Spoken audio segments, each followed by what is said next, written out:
Hello and welcome to the Destiny Community Podcast, episode number 85. It has been a wild week with Warmind out and having Spire of Stars being released. And we have two amazing guests with us this week. We got Gladd and ModernTryHard from Clan Redeem. You guys are the number one team to knock out the raid. So thank you for being on the podcast this week, guys. I'm going to pass it over to Pope. Over to you, Pope. Let's go. That's never going to get old. No, but really, congratulations, guys. Seriously. That is a feat that any team could be happy to accomplish. But you guys have seemed to have done it multiple times. Yeah, this time not more just than once. This time it was harder than most. I mean, when you guys finished it, I mean, by the end of the day after it was released, there was like 25 teams worldwide who had finished it at all. Was Being it the even first that many? among those. Yeah. It I don't wasn't even that know. many. It might have been not unique not that teams, many. no. I think it was like 16 or something unique Yeah, teams. I thought it was like less than 15 for sure. But Yeah. Wow. So let me ask you, because I think there's a lot of raid teams out there that are really curious about there's a lot of questions that come up when you look at a raid team that is able to consistently perform at a high level. What goes into making up a successful raid team? One of the things, and I want you to answer this in a way that, like, one of the things that you brought up, Gladd, is I mentioned you as a team leader, and you were quick to tell me that there was no team leader. Could you explain what goes into constructing, Clan Redeem? yeah, so I think one of the big things is we play together a lot. I mean, Modern and I probably played together as a single duo more than any two people on the team, at least for right now. But we do play together a lot, and it's funny because a lot of the criticism that we get from some of our World's First videos is people complaining about us yelling at each other and being hard on each other and sort of being aggressive. But really, it's kind of like when you have best friends, you give them a hard time. You let them know if they're being stupid, if they're doing something wrong. And we're not really being negative. We're just sort of putting a lot of pressure on each other because we know that we can redeem ourselves if we do something wrong. So I think that is a really big factor, is the fact that we all play together, and because of that, we know how we all work. We know how to criticize each other, and I definitely think that that's a big thing. I know Modern probably knows a little bit more about how our clan was actually formed back in the beginning, because I joined after him, so I would definitely let him tell you a little bit about how we formed. It would say around a little bit after 1.2. We came together as a group because back then I was friends with Tifu, and then because of that I was able to join the legend himself, which is Slayer's clan. And after joining his clan, I was able to form a group of guys who just wanted to kick ass and speedrun stuff and stuff like that. So we were able to put together a team, and we called ourselves Redeem, and that's kind of where it all started. And then we just moved on from there. Picked up Gladd. How did you find the? So it was a constructed clan with a purpose. Yeah. So how did you find each other? Is it like, did you just troll LFG, or what? How did you find everybody to come together? Mostly it was just Twitch chats from people's communities and stuff like that. Mostly So Slayers. you guys invited specific people. We just it was mostly people who were that we played with a lot, people that we connected really well with, people who were people that I don't know, just people that we could connect with, really. Obviously there's people that are good and there's people that are better than us, but it's the people that we know the best, and just the So friendship is chemistry there. was a huge Yeah, piece the of chemistry, yeah. That's For all sure. about the chemistry. Wow. Yeah. So go ahead. I was going to say a big question that I get asked a lot on stream is, how do I join Redeem? How do I join a clan? I really like the stuff that you guys do. What do I do? How can I join you guys? And there really is, for clans like this, there's no tryout process. There's no anything like that. the biggest answer that I give to people that are really interested in this type of stuff and really enjoy speed runs and challenges and solo challenges and want to compete for these high level PvE activities is just be a big known presence in the community. So show yourself in Twitch chats, offer your opinions. If there's opportunities where maybe somebody like us or Slayer or somebody opens up their fire team for raids, get in those raids. Just show your presence. Let them know that these are the type of people that I'm interested in. And try to just let your presence be known. And that's pretty much what we did. That's what I did, and I was found. I'm going to guess through Modern and Tfue. I don't know. I know Tfue just randomly hit me up one day and was like, yo, so I was always a fan of Tfue and I was always a fan of Slayer. They were the two that I really watched. And he hits me up one day and he invites me to a party chat. Never spoke to him in my life. And he's like, yo, you got a Titan? And I was like, I got the best Titan. He's like, let's go. We're 2-man and Oryx on Titans right now. And I was like, what? So he's like, yeah, join me. And I'm like, okay, this is amazing. Like, I love Tfue. So I joined and we messed around with some strats. And then he was like, all right, I'll talk to you later. And he leaves the party. And then I get an invite from him about like 8 hours later. And I join and it's just the whole Redeem crew in a party. And I was like, oh God, why are these guys in here? And Modern knows what I'm going to say. And Tfue goes, so what do you guys think? You want to get Gladd into Redeem? And everyone's like, yeah, I mean, he does all this cool stuff. And then Modern just like, man, I don't know. I don't want any of that rock band Crota drum shit in here. just immediately. Immediately. Man. But yeah, So there's some, you guys have 3 world firsts under your belt, right? One of them had a little bit of controversy behind it. For sure. Can you explain what happened?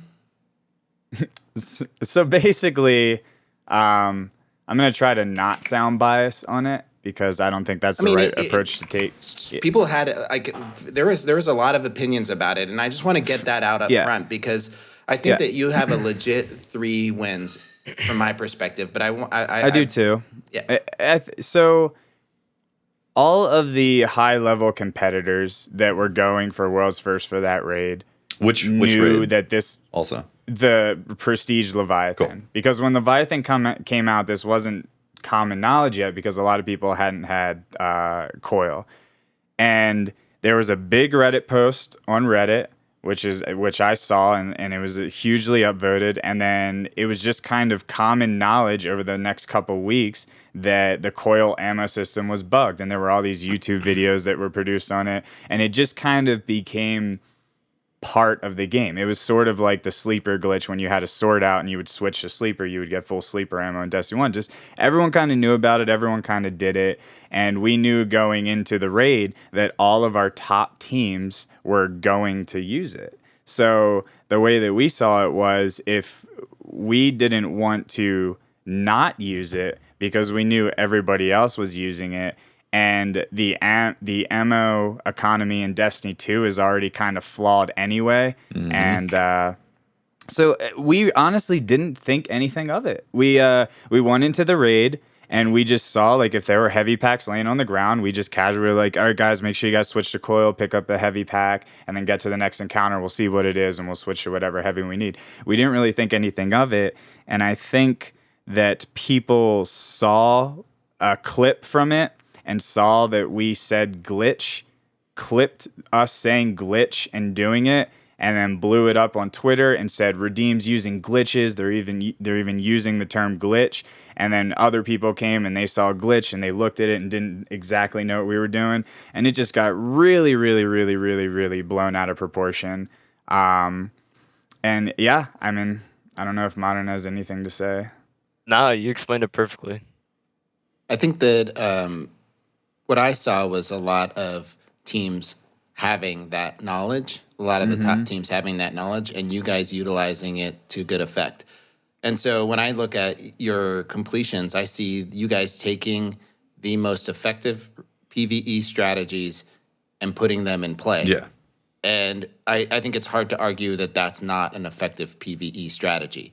and you're the not thing is, pulling your cable out of the wall. Exactly. That's where I draw the line. Yeah, I mean, like, you're not pulling the cable. You're not like altering code. You're not doing memory hacks or anything like that. Like it's in the sandbox. It just happens to be that that's the way it was. And yeah, it's. I don't think it was something that calls for, nullifying a win or anything like that because it's a sandbox thing. and Bungie acknowledged it as a world first, right? yeah, right. they did. I would say the only time that you would be an issue if Bungie was like beforehand, if you use this, it's not going to count. But Bungie didn't say anything beforehand, so. Bungie specifically mentioned the no ad spawn glitch in the raid in the boss room. Right. They said if anybody is caught using this, your world's first will be nullified. And we made sure that we did not do any emo glitches, any ad spawn glitches, nothing that would void us of world's first. We were very clear. We talked about that beforehand. We said make sure that you're not doing anything stupid that is going to rip us of a world's first title. Well, let's put that away because I wanted to get that out right up front. Yeah, for sure. So the three that you walk us through the three world's first and maybe rank them in like difficulty and preparation for them and what were the three worlds first? Yeah.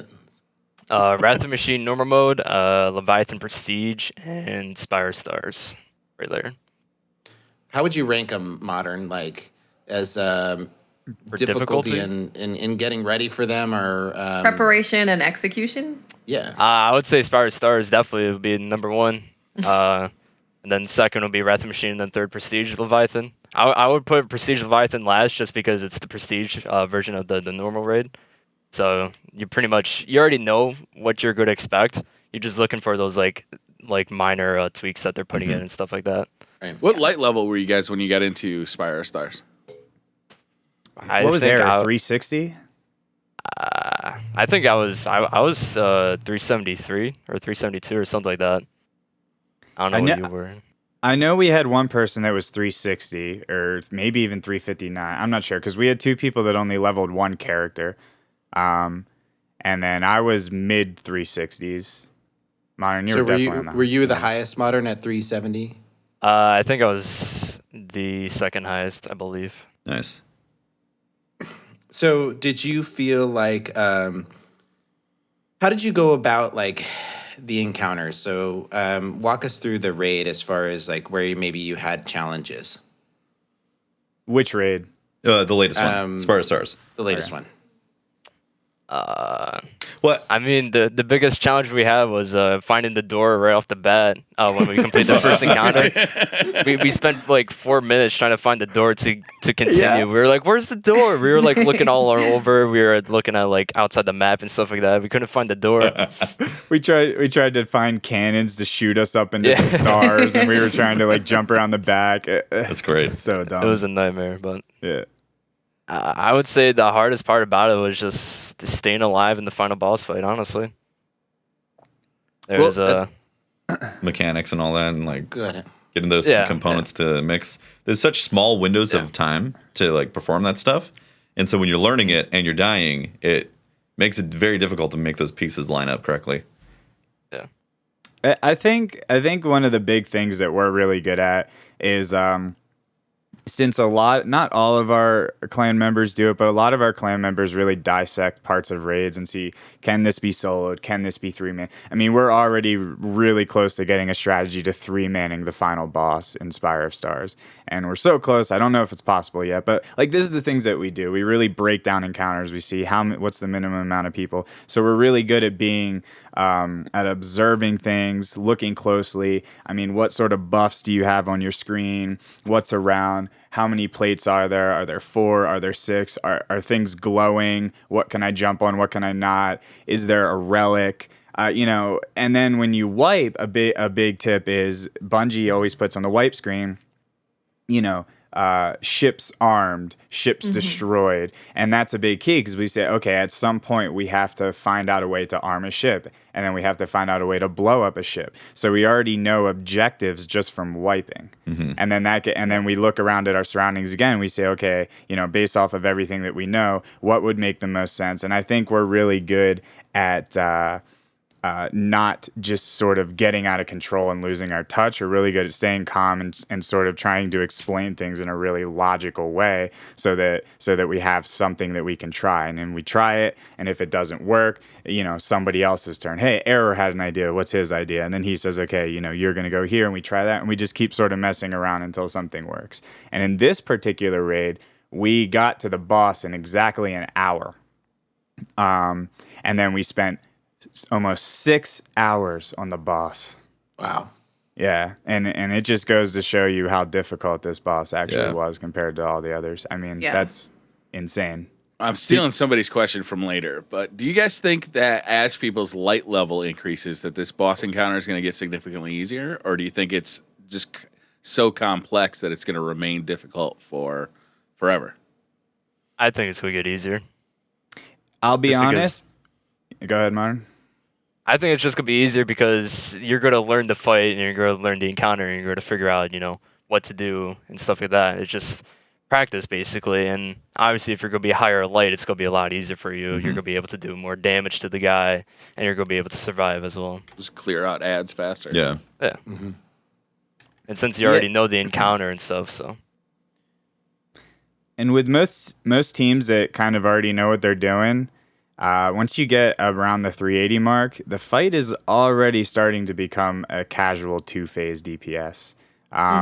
We carried some people through yesterday. They had never done the encounter, and it isn't. We're taking away 2 chunks of his health on the first DPS and then finishing him off on the second. Nice. So it's already significantly easier. And the way that the fight works for DPS scaling is it's 1s and 6s. So if you're at 371, you're gonna do a certain amount of damage and you're gonna take a certain amount of damage from enemies. And once you hit 376, you're at that next tier and you're on par with the fight. And then once you hit 381, you're pretty much maximizing your damage output. Interesting. That's crazy. So maybe give a shout out to because you guys are just 2 of a 6-man raid team. Who are you? 7 actually for this one 7. because somebody disconnected during the boss fight and we had to bring in a replacement. Well, who are you? Who are your teammates during this? Give him the shout out, Modern. All right, so we got me, obviously ModernTryHard, and then we got Gladd. And then we got Flesh Crunch, who was the guy who DC'd. He was the real MVP. Rest in peace, Flesh. He helped us all the way to the boss fight and just kept getting disconnected. It was unfortunate. That's brutal. Yeah. And then we had Eon to come to replace him. So shout out to Eon for ditching his raid team to come help us. Yeah, he did. He did. Oh my god, Yeah. that's brutal. He did. Oh man. Okay. He's not we had mad about it either. Indica, I need a res on left, and Yes, he Air, does. and Have you guys seen? Oh no, go Sweat. ahead. Good. Sweatsicle.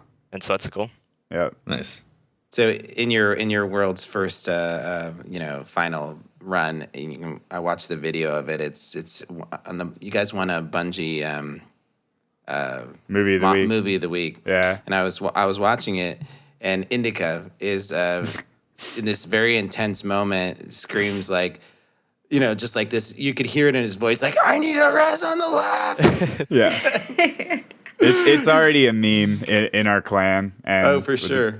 Yeah, and it's funny because Indica knows this. Indica is just notoriously known for just being extremely loud, during a lot of things that we do. But that's him. It is what it is. He gets super jacked up and excited in the moment, and so you can't really hate. We've needed a res on left, like. It's just And you guys were. It's funny, like some of you guys were wanting to. There was this moment where you were pausing to take a group photo, but then somebody's yelling to go to orbit. Why is that happening? Because it goes off the API time. Like it goes through the database in Bungie's thing. So whenever you leave, then it cuts it right there. That's the actual end. So you're trying to get to orbit so that it registered your finish. Just in case if someone actually did completed maybe 30 seconds after us, but they left before us. Interesting. Well, so that's that would suck. We've seen in previous raids that the finishing times have been really super close, right? Mm-hmm. Yeah. Within minutes. Yeah. So there has to be a real reason for that happening. Yeah. So, well, congratulations, you guys. I mean, watching it. I was at work and I was watching. Obviously my friends here. Our clowns. Yeah, they Clowns? were just Clowning around? seconds behind you guys in finishing it. We literally spent a half an hour because we didn't know that one of the raid boots had a buff on it. Oh my gosh. Pop up on the screen. We spent To 30 be minutes fair, trying we to were figure out doing what pretty that well was. with the other stuff. We were, Oh my god. We were on pace up until the boss, and then our DPS was just checked. Yeah, we had 350, 358s, 359s. Oh yeah, you're gonna hurt. Yeah, if you're below 356, I don't even think you can do a decent amount of damage at all. We had one person, question marks? Sisakun, was above 370, and then everybody else was either 360 or in the 350s. Or slightly below. Yeah. And it definitely it made it difficult to just try the mechanics because there was so much deaths from ads coming around. Yeah. Well, the team from DCP, I wasn't able to be there because I was at work, and Patrick wasn't able to be there because he's been gone for some time now. Where's Holt right now? He's in the ice caps of Antarctica in detention for cursing on a family-friendly stream. Oh, really? And he's currently getting some PvP tips from Benedict. Oh, Benedict Arnold? Because because of his last PvP match, he only got 7 kills. Oh, in a tournament setting. Did that count assists also? A rocket launcher, right? Yeah. That counted assists? Oh. Yikes. So we wish Patrick the best. Obviously, he's good luck, Patrick. It's tough to get out of Antarctica. Hopefully that detention. magic career will work out for him because I don't see Destiny going anywhere. He's had a lot of careers. He's the rodeo clown, magic. I mean, he's testing the waters. He's out there exploring the world, becoming who he truly is. Yeah, I'm excited for him. It's a wanderlust. It's good. Well, gentlemen, we have had we have had a busy week in Destiny. Right? I'm tired. I want to go to bed. Not only just in the news wise, but we have something of a world's first as well. Oh yeah? Yeah, we were the first team to beat Bungie at their own game in the Bungie versus stream. Congratulations! Yeah, Thank you very I was much. going to ask about that. Yeah. So who carried? What? I'm not going to say I carried, but Watts definitely carried. I think it was the Zim, personally, Briar. It was the Zim that carried all of I us. don't know this whole Zim word you're talking about. That's completely foreign to me. Yeah. So it was so modern. It was funny because it was I don't know if you got to watch the stream, but we did a 1v1 to start the thing out, right? Mm-hmm. And, which went very well. It went extremely well. Obviously, the team put their best player in the arena. Wait, we could have chosen the player? Yeah. That's why I win. Oh, right. Yeah. Right. Oh. So I 1v1 Dylan damage, right? From Bungie. So I 1v1 him, and I was being easy on him at first, right? So I let him win a couple, and then Sure you did. And then I started to try to bring it back, and then I realized that I'd let it go too far, and so unfortunately, by the skin of my teeth, I lost. I gotta say, okay, so bullshit aside, that was actually really fun to watch. Wasn't? Dylan was definitely trying his damnedest to distract you and doing a damn good job. Oh my too. God. He was We were asking- yelling at you the whole time, Pope. We were yelling. Shut up, Pope. But Focus. it really came He's down. a bitch ass hunter. That's right. Use the Dylan DMG04, DMG_04 on Twitter, if you guys don't know who he is, against Pope Bear. And the first one went Dylan's way. The second one went Pope's way. So it really became like a rubber match. And right down to the end, Yeah. I want to say the score was 6-7. Yeah, And Pope, you shot him 4 times and stopped shooting because you thought he was dead. That was hard the to difference see. between winning and losing in that match. It was like it was unbelievable. That's that a little close, bit of a Call of Duty trigger finger there. It is for sure. That's what that I is. counted the burst. I was like, okay, I'm done, and then I walked away. And so, you finish your kills, and he won. So no, I mean, I don't make excuses. I was nervous as hell. I could feel my hands like shaking in the adrenaline of it. No matter how good of a player you are, when you're in front of other people in a competitive setting, there's going to be nerves, and I felt them, and I'm not used to that. So I played what I felt was the best game I could. But anyway, it was a good game, man. That's what I meant to compliment you. If I didn't come across that way, DMG is a very good player, and he showed that he was a very good player. And you stood there toe to toe with him and swapping punches, man. It was fun to watch, and it was very exciting. Next time we're gonna mute your.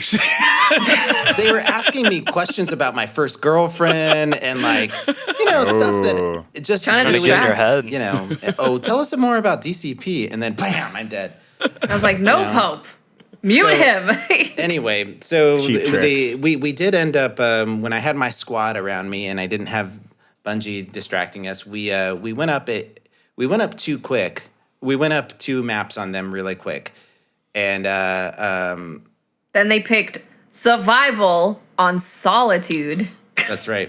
Tefty's never played I never played the map, and it had no radar, and I was like, oh my god. And the field of view, good lord. It's rough. Yeah, it's hard with no radar. Oh, that's right. We were playing on PlayStation, which Tefty and I hadn't touched the controller 6 since months. October. Console's rough. I don't know how people do it. It feels We all weird did it going for from 3 keyboard years. I and just mouse don't to controller. understand how we lost the ability to do it so quickly. It's like I just Right, yeah. completely forgot about aim assist and how it affects the controller. Yep, it's weird. Yeah. Well, so we it came down to the wire. It was a really close game. Bungie played extremely well. We picked a map that we were terrible on. Yeah. That's true. We did let do it that. go We back. kind of sabotaged ourselves on that one a little bit. Yeah. We sabotaged ourselves a little bit, but then On Bungie's squad, there was Cosmo and Dylan or DMG. There was Elliot Gray, who came in as a last-minute replacement for Josh Hamrick, and some other guy that who was their fourth? I don't know. Not ringing. Not I can't recalling. remember. Yeah. Anyhow, let's move on. Yeah. So anyway, somebody that we didn't know. All right. Someone that's dead to us. I mean, that we don't know. Whoa. And whoa. so, whoa. My what? goodness. What? So who was their best player? Definitely not the person that can't be named. I feel like Cosmo and DMG were kind I of think swapping blows at the top of the DMG was. I feel like DMG was pretty consistent. Yeah. So With how he was DMG would playing. be Cosmo in a 1v1. I think so. Well, it'd be interesting to find out. I felt Elliot was pretty They good. should. It's the community managers. They should go head to head. Anytime That I would went accept against the Elliot, challenge. there was his shots were on point with whatever gun he was using. yeah. Yeah, Elliot was Elliot got way better. surprisingly good. Did you guys happen to watch the Bungie side of that stream afterward? I did. I watched it too. It was pretty entertaining to see that side of competition against yourself. Patrick was mad. Sorry, this person that will not be named was mad about us team shotting and working as a team. I need to go back and watch this. I didn't watch it's it. funny. Yeah, You should it's watch worth. It's worth. So apparently, a person on the other team that shall not be named dropped a few unsavory words, as well as myself. But at the end, we remained the victor, the last team standing on the battlefield, and for our efforts, we got the Bungie Bounty emblem. That's right. Hey. For the record, was it May the 17th? Yes. No, May the 16th will be 16th. forever known as Mrs. 5,000 Watts Appreciation Day. There you go. Moving forward. Absolutely. Thank you Always for putting us in appreciation your for it. backpack once again. We appreciate it. Hey, Can we make a Absolutely. DCP backpack design? Yes, so. that'd be great. let's do it. I got to say that last Need to match be was pink. also really intense. It was great. It was very close, Yeah. actually. It was, Yes. yeah, There was a lot of back really and close forth. up until the end, and we didn't we didn't lose focus at all, even though it was within seconds and we were about to win, and we didn't drop focus. Oh, well, remember the cooldown games that we played in quick play afterwards? Mm-hmm. we dropped into quick play afterwards. We dropped the ball. Just to kind of calm down. And we were like doing call outs and like, oh my God. We were still high up on it. I was so tired. I'm still Competitive tired. quick play. I'm going to be tired for a week. Well, I'll tell you, I'm too old for this. It's been a busy couple of weeks because we had, obviously Warmind came out, which we haven't talked about yet at all because, we had Josh Hamrick and John Wisniewski on last week. True. And so we still got to talk about Warmind, but we then grinded to get into the raid, right? And then as soon as that raid finished, we immediately jumped on, Tefty and I immediately jumped onto PlayStation to try and figure out how to use a controller again and get ready for the Bungie bounty. This is true. And now, here we are. I spent all day grinding for light level again. Yeah. Yeah. I want to ask you guys, Modern and Gladd, how do you guys feel about the light level grind? And are you on the side where they should keep it like this, where you have 3 days to get ready for the raid? Or do you think they should stretch it out, give a couple weeks for leveling and experiencing the content before they drop the raid? Like, what, there's two big groups right there. Where do you guys fall in that? I personally would say the 3 days and drop the raid. It makes the race more it's more exciting, and it allows you to like actually grind and stuff like that and get ready for it quickly. Yeah, I mean, I like the 3 days too. Personally, I'm a very impatient person, so I would hate to have a DLC drop and then have to wait freaking 2.5 weeks for a raid. It would just drive me insane. It's like I love the Tuesday, Friday drops. It's amazing. It's just bang, bang. As far as grinding for light, I don't like how people reach 385 very quickly. People reach 385 in 2 days? I think somebody was 385 the day the raid dropped before the raid even dropped. Oh, really? That's crazy. I didn't realize that. Wow. How the hell did that even happen? Yeah, how did they do that? Well, what they did is, I am not sure if Bungie realized this or not, but I think the problem is exotics, and exotics can still be farmed to just increase your light level. So what people were doing was turning in all their... No, people were holding on to their raid keys and storing them in the postmaster because they don't disappear. And then what they did is they did their first character, their second character, their third character, turned in all 9 keys in their inventory and then all 20 keys in their postmaster and got all these exotics. And that makes sense. Yeah, of course. And I think my solution is simple. Bungie just needs to not let exotics drop above higher light level and just use exotics to acquire new exotics items and not use them to level up. So the problem, though, is that right now we have a situation where there's a set amount of activities that you can do in a week to grind, and then you are kind of slapped in the face with nothingness. Definitely. So there's gonna be an exploit no matter what. Yeah. Like somebody's gonna find an exploit. There's always gonna be one. Like, I agree. It'd be surprising to me if somebody didn't find one for a raid. But the thing there's gotta be something to grind for. There's gotta be some reason.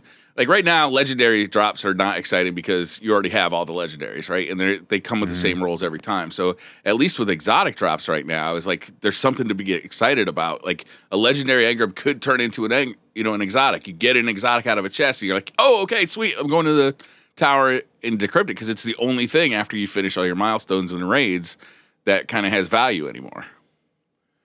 So if they get rid of that, that's what my complaint would be, that like you're literally like that's the last vestige of something to do. See, they already did it though with the general grinding, because you can't just get exotics now from anywhere and have it give you light level. So I think it was overlooked that the raid keys would give you light in that instance. Then although that's pretty specific cases that people kept those keys. Yeah. It definitely is, but for example, I didn't do it. I just did my milestones on my 3 characters, logged on to my first character on week 2 on Tuesday, and he was already 382, without any exploits. Second character 384, third character 385, without exploiting any sort of exotic. So it still is very, very easy to reach max light. And I wish they would tone that down a little bit and give some more things to strive for after you do all your milestones. Examples would be random rolled weapons would be a great example. Strike exclusive weapons with random rolls would be amazing. It would keep a lot of people continuously playing the game, grinding those heroic strikes, because at the end you have something to strive for. You know, just like the old D1, you get the gun, you don't get the roll that you want. Oh well, run it back, do it again. In D1, if I recall correctly, you didn't always get light level drops. Like that, there was a chance of something giving you a light level drop, right?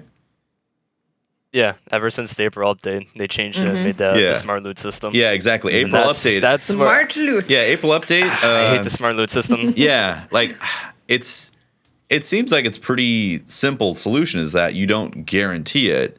It's that you have a chance of getting a light level drop, and also make it from like anywhere. So the higher you go, the less likely you're going to get that high level drop, but there's still a possibility. So there is something to still chase for.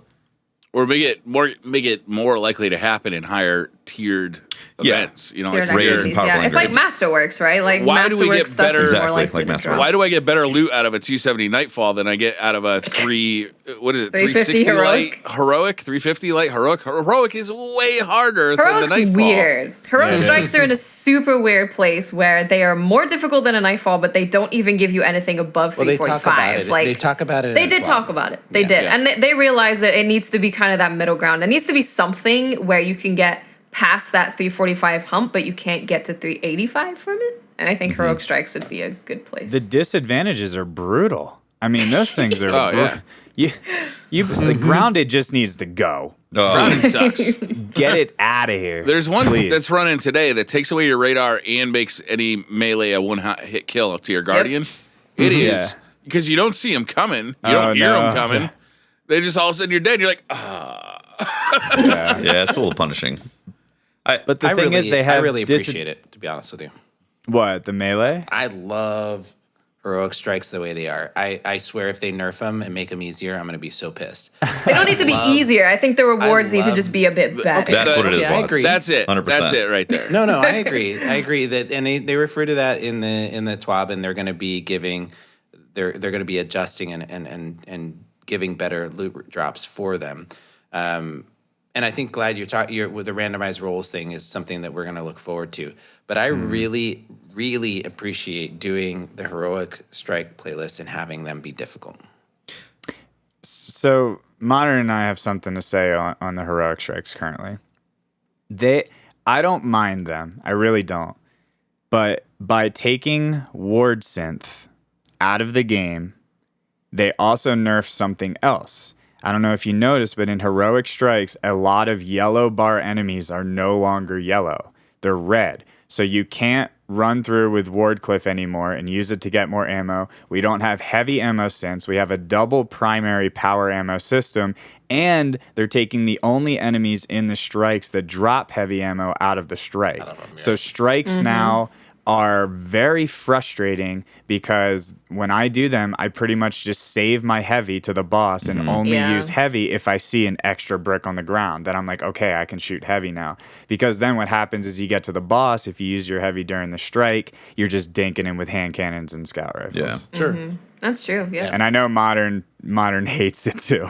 Yeah, I'm not a big fan of it, but it's not a fun system. It's the ammo economy. No. Just, they need to look at it in general. The ammo economy is poopy. Yeah. When you go back to D1, like there was an intrinsic juggler, so that helps right there. In case you do just like using your energy hand cannon or something, like you don't have to worry about suddenly running out of that. But then in D1, you had that nice trifecta of being able to juggle between a shotgun or a sniper and rockets, and then also use your primary for red bars. And that is definitely gone in D2. And it becomes this frustrating choice when you have content that's harder. So if Iron is on at the moment, it just amplifies that even further. Sure. Because you're just, you know, having to go through a bunch of primary ammo and have to worry about your heavy ammo consumption. Just pop your heavy ammo synth. That's all. Yeah, Just save them up. Buy them from Xur. Oh wait, if you Yeah, can't. it's still a problem in the Leviathan raid when you're doing Callus. Is I still run out of ammo in there, especially. Oh, you run out. I've had times where I have no primary, no energy, no heavy, and I'm like, well, I'm just gonna stand here and go melee some dogs, see what happens. Wait for the timer to like pop me some ammo. Intrinsic juggler needs to go, and heavy ammo synths would solve the problem. It's very simple, in my opinion. I think if you put heavy ammo synths in the game, I'm okay with ward synth being removed, and I'm okay with less yellow bar enemies in strikes. Yeah, just as long as right when the boss spawns, I could pop a heavy synth. Yep.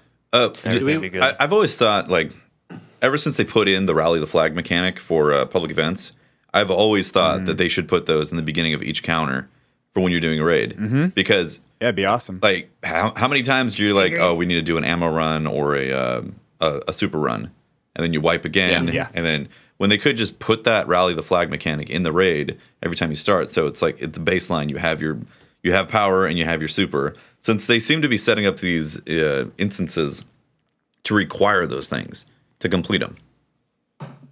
What's the thing, right? When you're doing a raid, you're not testing how well you use your ammo. Like, you're testing how well can you do the mechanics, figure out the mechanics, and execute those mechanics Exactly. effectively. Yep. It's not, oh, I can't kill the guys because I have no ammo. That shouldn't be the thing that stops you from completing the encounter. Yeah. I feel like in the raid now, I have to wear those gloves to punch. Yep. Right. Like, it's a requirement to make it feel normal to be able to get enough ammo to then do damage to the boss. So They're definitely the meta right now, Yeah. 100%. Yep. Well, we got a lot of stuff that came to us in the TWAB. Do we want to just talk about a little bit about our feelings for the Warmind DLC? Yeah. I mean, we haven't talked about it at all. For sure. it's been a full Sure. week. Over now. I'm still excited to play Destiny. Right? Same. Part of that is because I've been so hyper focused on just like single-mindedly raising light level, and there's certain activities that are very good for that, and there's other activities that I've just been completely ignoring. Like, I haven't been going after any of the like hidden secrets to get any of the hidden weapons. I haven't been doing any of the kind of side questy stuff. It's very much been like a straight go into the raid, try and get powered up as fast as possible, right? Yeah. But there seems to be just a lot once you do the story, which the story was very much a Destiny DLC story, right? It was sort of interesting. The bosses I thought were pretty cool. They make for good strike bosses, I think. Different anyway. Too easy, but yeah. It's always too easy. And then I know, but it doesn't need to be, Briar. right, I agree with you. I mean, every other campaign allows you to select the hard mode. I mean, Even Destiny 1 allowed you to select a hard mode. let's True. just give us the hard mode. Let me do heroic. Man, make it easy. Make it hard on. Well, they're heroic strike now. What'd you guys think of the campaign? Short. Yeah, for me, it was like short doorway to get to the end game. Like, it was. Yeah. Yep. They had some story. They had some things kind of like lay down some foundation, but I didn't feel emotionally connected at all during the whole thing. It was beautiful. Never felt a connection to Anna Bray. Well, I think Anna Bray is cool, Right. but I definitely Yeah, I didn't cool, build like a rapport with her where I was like, I would be Right. disappointed if she died or turned to the dark side or whatever. Like, none of it. I'd be like, well, okay, whatever. Like they can definitely do it, but I know it's a difficult proposition to have a game where you grind lots of hours and content and also have an extremely in-depth story that you care about. I know those things aren't. They don't mesh easily. You know? Yeah. Yeah, it was definitely short. Half of it was just recycled strikes, Yeah. essentially. However, I do think the worm is a really cool strike boss. Yeah, At it first, is very cool. At first, I did not like it. I was like, this is going to be such a pain in heroic strikes, but you can actually bake that thing. Cluster rockets actually destroy him. Yeah.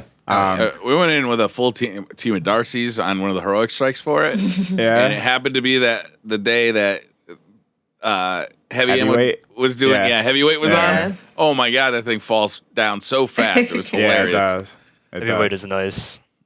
So he's a cool boss. Not a fan of the other boss, just because I don't. Knockers. Health gates. Yeah, I don't like health gated bosses. I'd rather have it be time gated, so shield goes down for a certain amount of time before the shield regens, not to the point where the health reaches somewhere.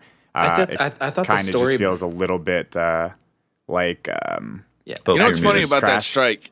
That strike, there's like the ogre boss fight that's basically the same boss fight, like right before it, right?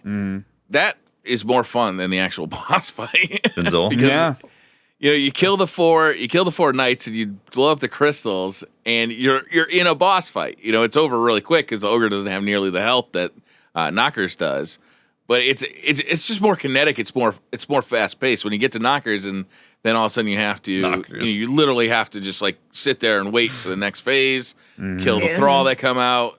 Then you can move on with the next. Have you guys I like the lore of it, though. Knockers? Pope, you're muted. I don't know if Pope knows he's muted. Pope, you're muted, so I'm taking this. Have you experienced the Knockers strike where all the ads are gone and it's just Knockers flying around?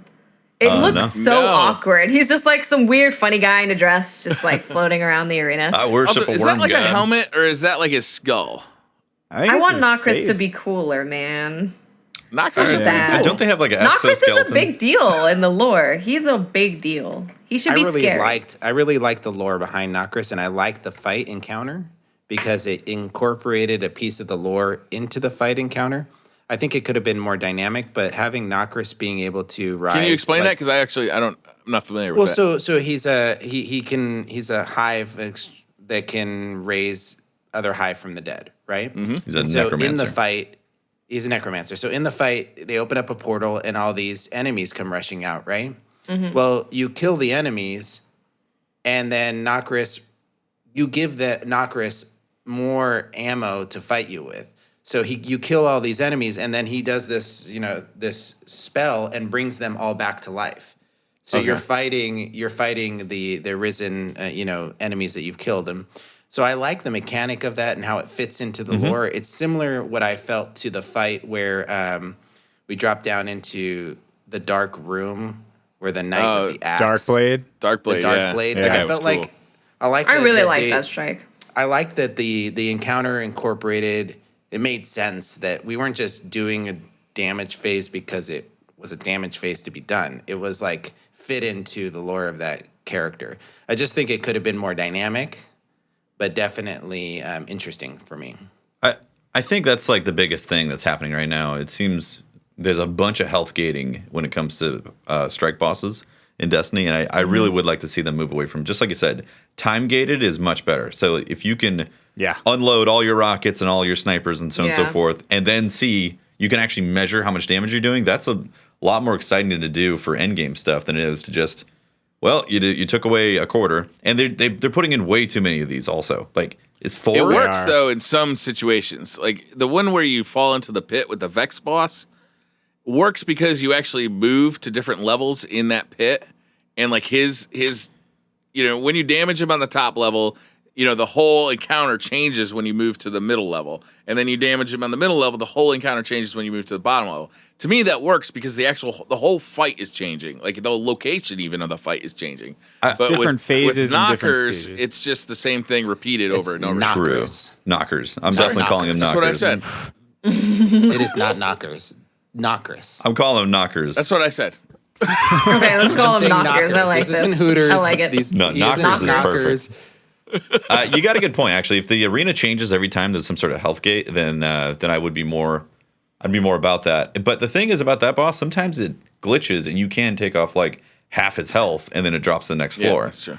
Which is nice. You're like, oh, cool. I feel like I can actually do a little more heavy lifting before the mechanic kicks in.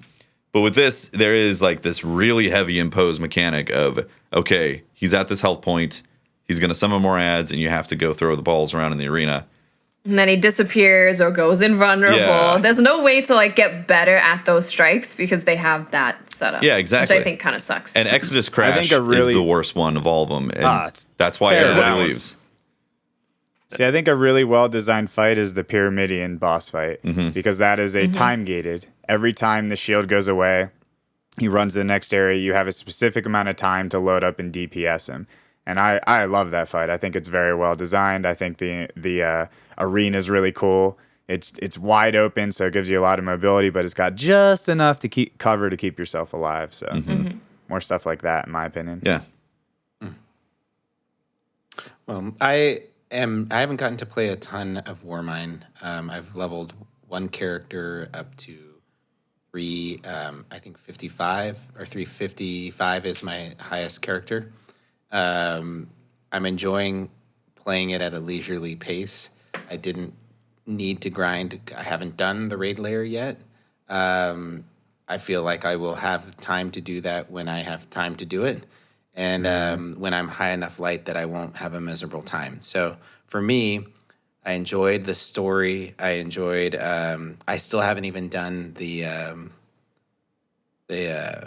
7 levels of Escalation protocol. Yet.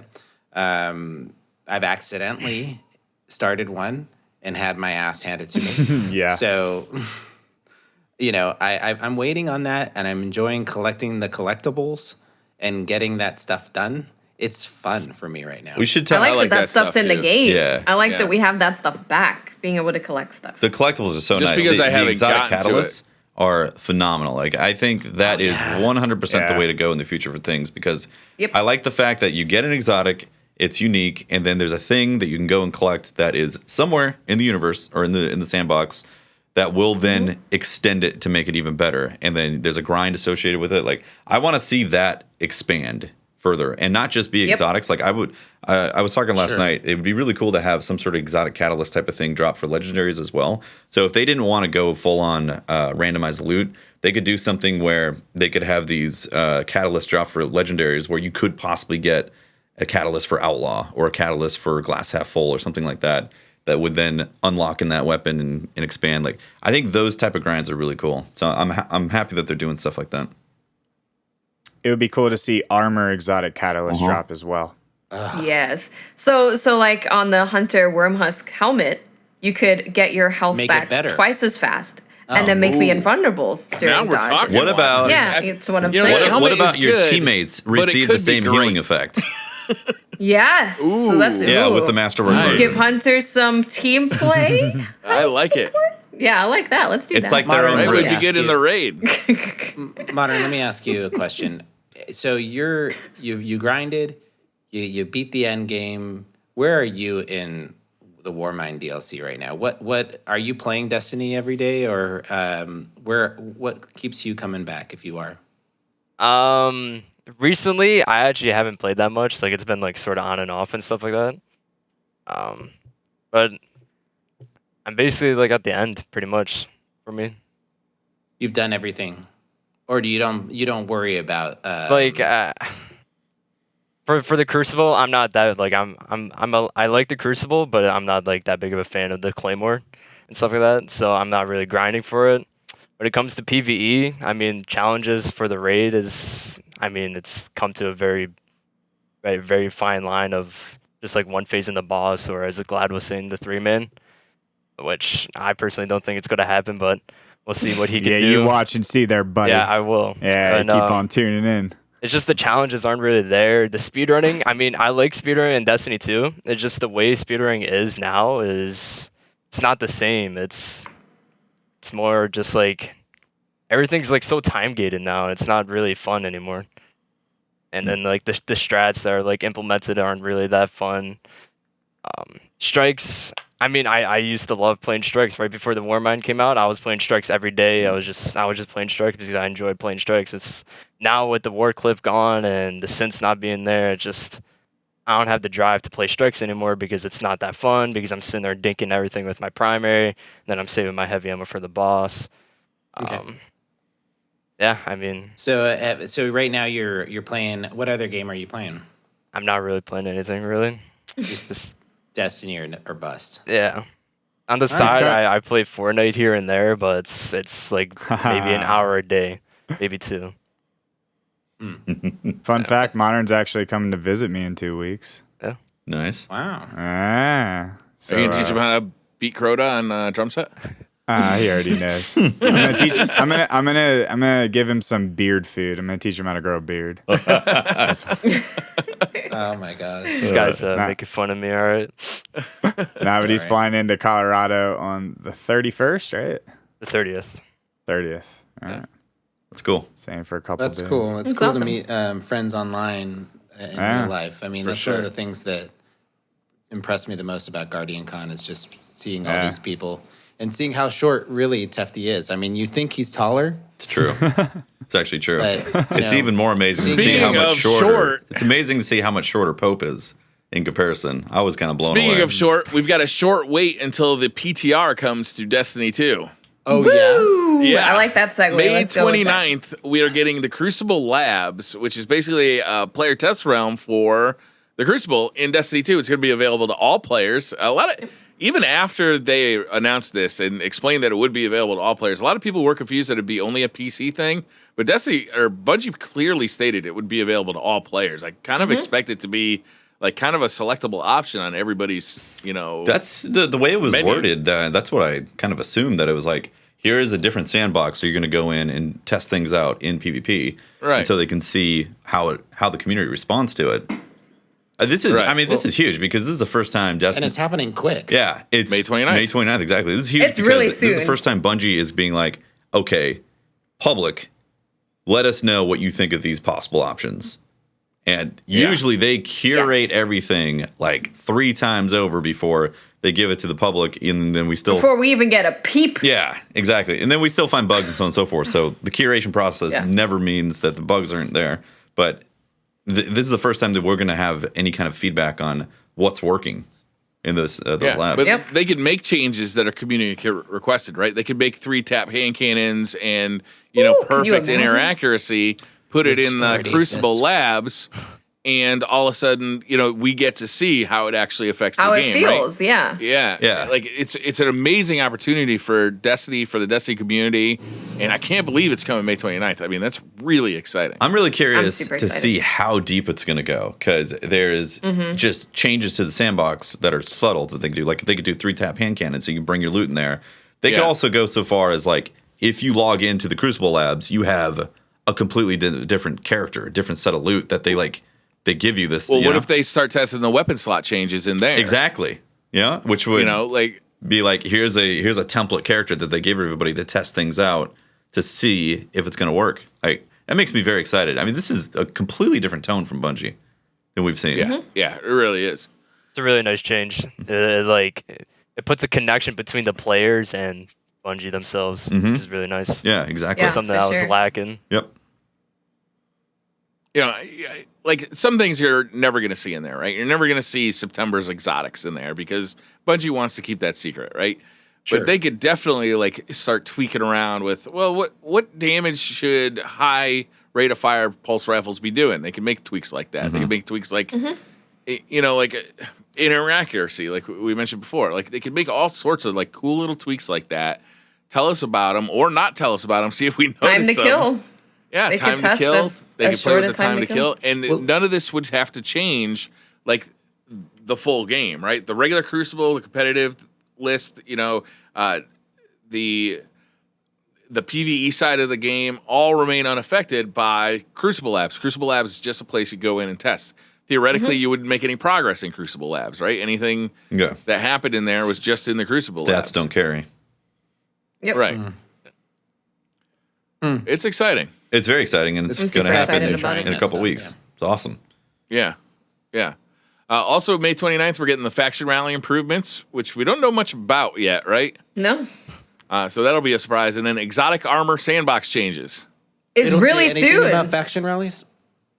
I just No. said faction rally improvements. It just says that's it. improvements. 15 Yeah. seconds Alright. ago. Yeah, no, they haven't actually said what that is yet on what they've actually improved. Yeah.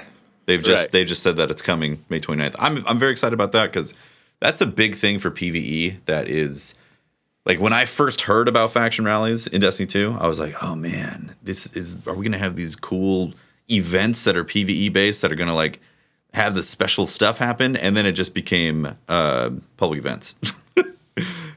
And tokens. Yeah. Public events and Just grind tokens. in public And events. tokens. And Yeah. weapons that we don't care about. Like, I really hope that this stuff that we want to chase after? Well, there's definitely stuff that we want because the data miners have found that there's going to be certain exotic masterworks that are tied to different factions in the faction rally. Oh, right? cool. The Sweet Business, the Graviton Lance, and the Sunshot are all going to whoever be faction is Graviton Lance will win. Okay. Graviton Lance. I will really want Sunshot bad. Sunshot's cool. It depends what Sunshot does, Yeah. right? Because Sunshot, I think, could be made to be I really think they good. say 20% more range and 20% more stability. Wait, did we already know this? The gun. This is all data mining stuff, so we don't know shit. Data mining stuff makes me sad. Yeah. It gives me false hope or false sense of like. Well, I mean, like we learned last week is data miners were telling us submachine guns were in the game or coming to the game for 3 years, and they were just renamed. Fusion rifles. They're just Fusion fusion rifles. But then rifles. they came to the game though. They came in Destiny 2. Yeah. They never came in Destiny 1. But still, they're here. They're here. Data miners but never in also Destiny they 1. also found Black Spindle in there. Yeah, Did they find Black Spindle before well, they found we found it in the the game? exotic. They found the catalyst. The catalyst. Yeah, the catalyst The for catalyst for it. They also found the No, that would be cool. it. Yes. what That would be became the ward though, and that never came. Dubious Volley. Well, no, that's Warcliffe Coil. Right. It never came Yeah. in Destiny 1. It came in Destiny 2 as Yeah, the sure, Warcliffe sure. Coil, but Yeah. Yeah. Well, and we heard why that happened. I mean, no, I know. I'm just saying. Take whatever data miners say with a grain of salt because it may or may not ever happen. Yeah, of course. Definitely. Do you think that stuff is actually going to happen the 29th for those catalysts? Do you think we're going to have a exotic catalyst update for some of those weapons, like the Graviton and Sunshot and Sweet Business? I could see it happening. if it's part of the faction rallies, If then, the faction rally drops on May 29th, then yeah. Because some of these catalysts people can't find. Yeah. Particularly the ones that require strikes. I haven't heard of anybody finding any yet. they're probably not in the game yet. interesting. They're probably Yeah. They're probably going to be in that update. Well, then why is the catalyst square still there? I- But some of the exotics don't have the catalyst blocks yet, the catalyst nodes, but some do, and they're just not in the game. Why would that be? Yeah, it seems like a bug. It's Maybe weird. it's time gated. Yeah, Maybe it does seem like a it's bug. coming later. Yeah. Seems like it's just not dropping in heroics. It's bugged out for some reason. But Yeah. that would definitely help with in terms of faction rally stuff. I still want some sort of unique thing in PvE that isn't just regrind the same stuff. Like yeah. I don't know what they could Yeah. do, but like some sort of event that would happen in the public space, in the patrol space, that is more than just what they've done so far. Like A new and unique event, you might say, something like Solstice of Heroes, which is coming in July. yeah, Are we ready for that yet? Okay. but we're talking about May just- 29th. You know, like it would be awesome if they did something for those faction rallies specifically. Right? It's been Yeah. too long. It's since been we've on had their new radar for a content. I'm dying over here. while that they've wanted to like update faction rallies. They've wanted to Yeah, make it they've better. been talking about so it. Yeah. it's been on the radar for a while. So I'm hoping that they've done something to make it meaningful, to make people Right. argue about which faction is the best and have people It's actually gotta be be emotionally account-based. attached to It's that. Gotta be a It count has to base. be. It's got to Yeah. be. Yeah. It has to be. For that to happen. But I also think that one thing that points to us seeing that, Tefty, is that if we're also on May 29th is the exotic armor sandbox changes. Right. So I think once they've wrapped that sounds like that's what they're shooting for, and that's what they needed that extra time. It seems like they just needed to push it out a little bit longer after Warmind, and we're going to see it. We actually haven't seen a faction rally in a couple months now. Yeah. They basically Yeah, pulled it. they were horrible. I mean, let's be honest. Like they were dumb. I mean, they were meaningless. You had one for each character. The guns were reskin. I mean, come on. Yeah, It wasn't that exciting. It was like No. they phoned in the. it was a letdown. Okay, never mind. I don't want to be too like. I just Salty didn't- Pope Bear? We don't want to be a salty Pope Bear? I just feel like there Release was the like this dragon, Pope Bear? opportunity. Tell us how you feel about hunters. I feel like the factions were a way for us to have this in-game connection with lore and our, like a meaning to us being a part of this world and being and participating in it and reaching a certain player that gravitates to that sort of thing. And it's like that clan person that wants to, do things as a team, as a group. They're not going for the end game, like world's first, and they're not going for Trials of Osiris. You know, they're there's a group of people that really want to be a part of that large scale. Like, hey, we're part of New Monarchy, and what does that mean? Even It means a bunch of can anybody tokens. really tell me what that means? It means a bunch of tokens and a crappy grenade launcher. I mean, it means that they're going to win because they have better shaders, or you know, I just feel like there is this point where you could have this connection of lore, teamwork, you know, collaboration and identity come together in the game, and it just was like very disappointing to see it just fall that flat. So if they're Yeah. any improvements they make to faction rallies, in my opinion, will be. You know, Escalation Protocol really highlights something that could be faction rally based. That type of concept with difficult content, with these bosses that kick your ass, that need a lot of people to actually do DPS and take down. Yes. That happening on the different planets via faction rally type of stuff will be amazing. Era's in chat said world boss, and that immediately made me think of Escalation Protocol, which is fun. And then I thought, man, that would be so awesome. Dropping the EDZ, and there's like some mega Val that's in the middle who like is just stomping everything, and you know he's like 400 light level. Like that'd be crazy. Yeah, I think Escalation Protocol has a lot of potential, and I think besides the final raid boss encounter, I think it's arguably the best content in the game right now. It's really, really fun, but I hate to see it get too easy once everybody's 385. I hate to see how hard it is to get a group of 9 people together to do it. It's hamstrung. It's hamstrung by that. Why is it in an area you can only bring 3 people into? Yeah, I think they should make it a selectable, separate activity on the directory. Yeah. Maybe if they can expand a fire team to 9 just for that, or even 6 or something, you can 6 select. would be fine. Yeah. Yeah, you can select a normal or a hard difficulty. You can go in, maybe even mess around with more waves, or just make an endless wave encounter where each wave it goes up by maybe 2, 3, 4, or 5 light. Yeah. In a world where I go on patrol and I still find people who can't activate or can't cooperate enough to do a heroic public event, how are we expected to do 9 people Escalation Protocol? Like in, 9 the random solo players in the wild. It's Escalation almost Protocol, inconceivable. Yeah, you should be able to. If you don't have 6 or 9 people, you should be able to just matchmake. Anybody that's matchmaking for it obviously is there. If you do have 6 people, though, Yeah. you should be able to go to it together. Like, why can't I have 6 people in patrol? Is there a technical limitation? Why is that? It's always been kind of a mystery why we can't have 6-man patrols. Why can't in Destiny 1 we had 6-man Crucible, we had 6-man raids, and then we had to break apart to do patrols or strikes. Why? I could understand for strikes, but why patrols? You could also it's such an easy bring thing to do. 6-man for VOG, right? And you were in the public and you could area. go into patrol. So I don't think it was a technical limitation. I think the reason is the way their database stores games. So there's nothing in the database that says you could go to the EDZ with 6 people and then log that activity. It's always 3 people. So they have to, like, obviously they could do it. They would just have to do the legwork in expanding the fire team, then also putting in the database to log that activity, to log the kills and who was with you and so on and so forth. So it's, like, why don't they do that? I think that's the reason why they can't just automatically do it, but like they aren't doing it. You can fill in like 9+ people in a lobby right now, right? Like in orbit.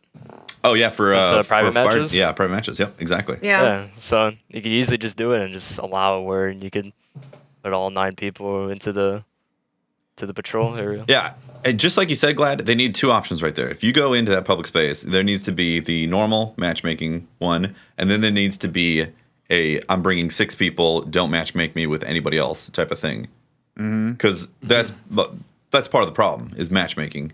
Like it tries to match you with other people in that public space. Yeah. So if they just cut that part and made it, you're going in there as an activity, kind of like a raid, then you could coordinate stuff.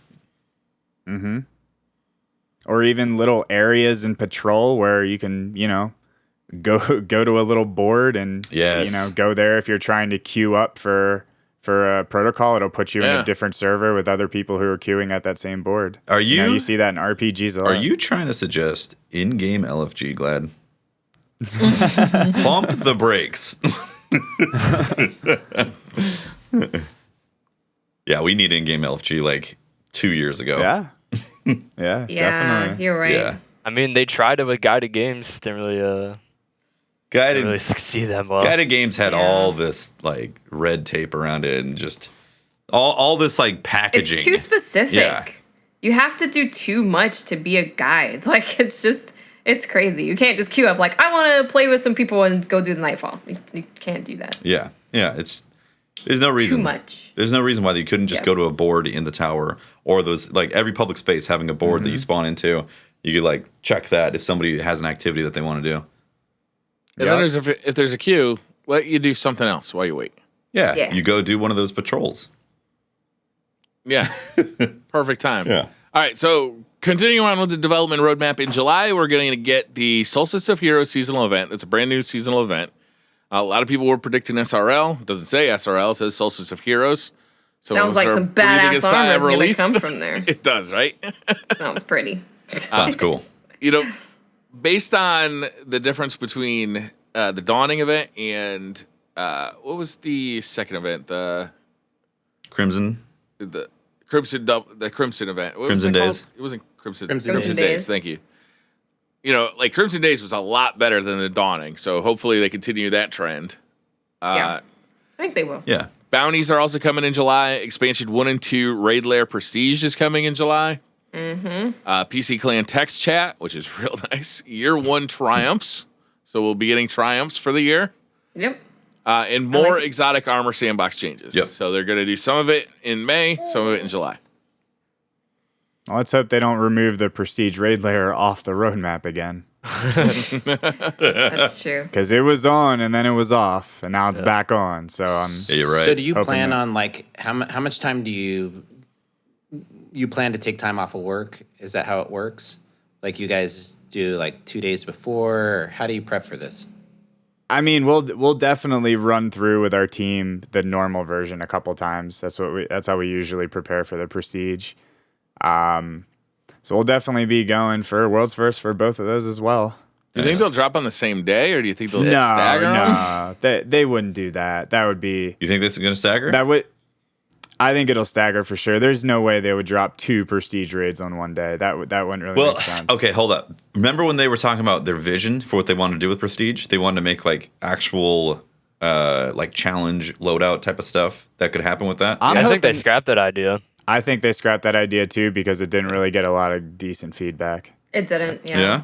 Yeah. I would hate it. I don't want to be forced to use crappy guns with an already flawed system to complete a higher difficulty version. You don't of want the raid. iron along with sidearm only callus. Throw in No grounded radar. and I'm Everybody there. No melee, radar? one hit. Throw grounded and I'm there. Speaking But of the Prestige raid lairs, are there any mechanics that you guys would like to see from the raid lairs with Prestige? Specifically for the raids, Yeah. I would love to see. We talked about Argos for a while. I would love to see Argos have 6 little orbs around him instead of 3. Oh, interesting. So you have, yeah. So you have to do that, whole or fire team. less craniums. So maybe only 3 craniums. Mm-hmm. But I would love Whoa. to see the 6 orbs instead. I think that'd be really cool. 6 orbs would definitely add to the chaos. That could be a lot of Yeah. fun. Because all 6 people would have to shoot an orb. Yeah. Yeah. And you'd have That to have sounds fun. 6 burning at all times. Like, you Yeah, couldn't- exactly. Yeah. That's interesting. Yeah, That I one's like that. fun. It And would it'll be more of a DPS check as well, because then you can't do the 2 phase in 1, or 2 damage phase Oh, in yeah. 1. That's true. So, That's true. So Val Kaor, however his name's pronounced, it would be cool to see. Rocket McDick's face the second. Yeah, I heard that's his new nickname. It's That's emerging. his name from now on. Write it down. I would like to see 3 ships exploded, so you have to send all 3 empowered people up. Interesting. Blow up 3 ships.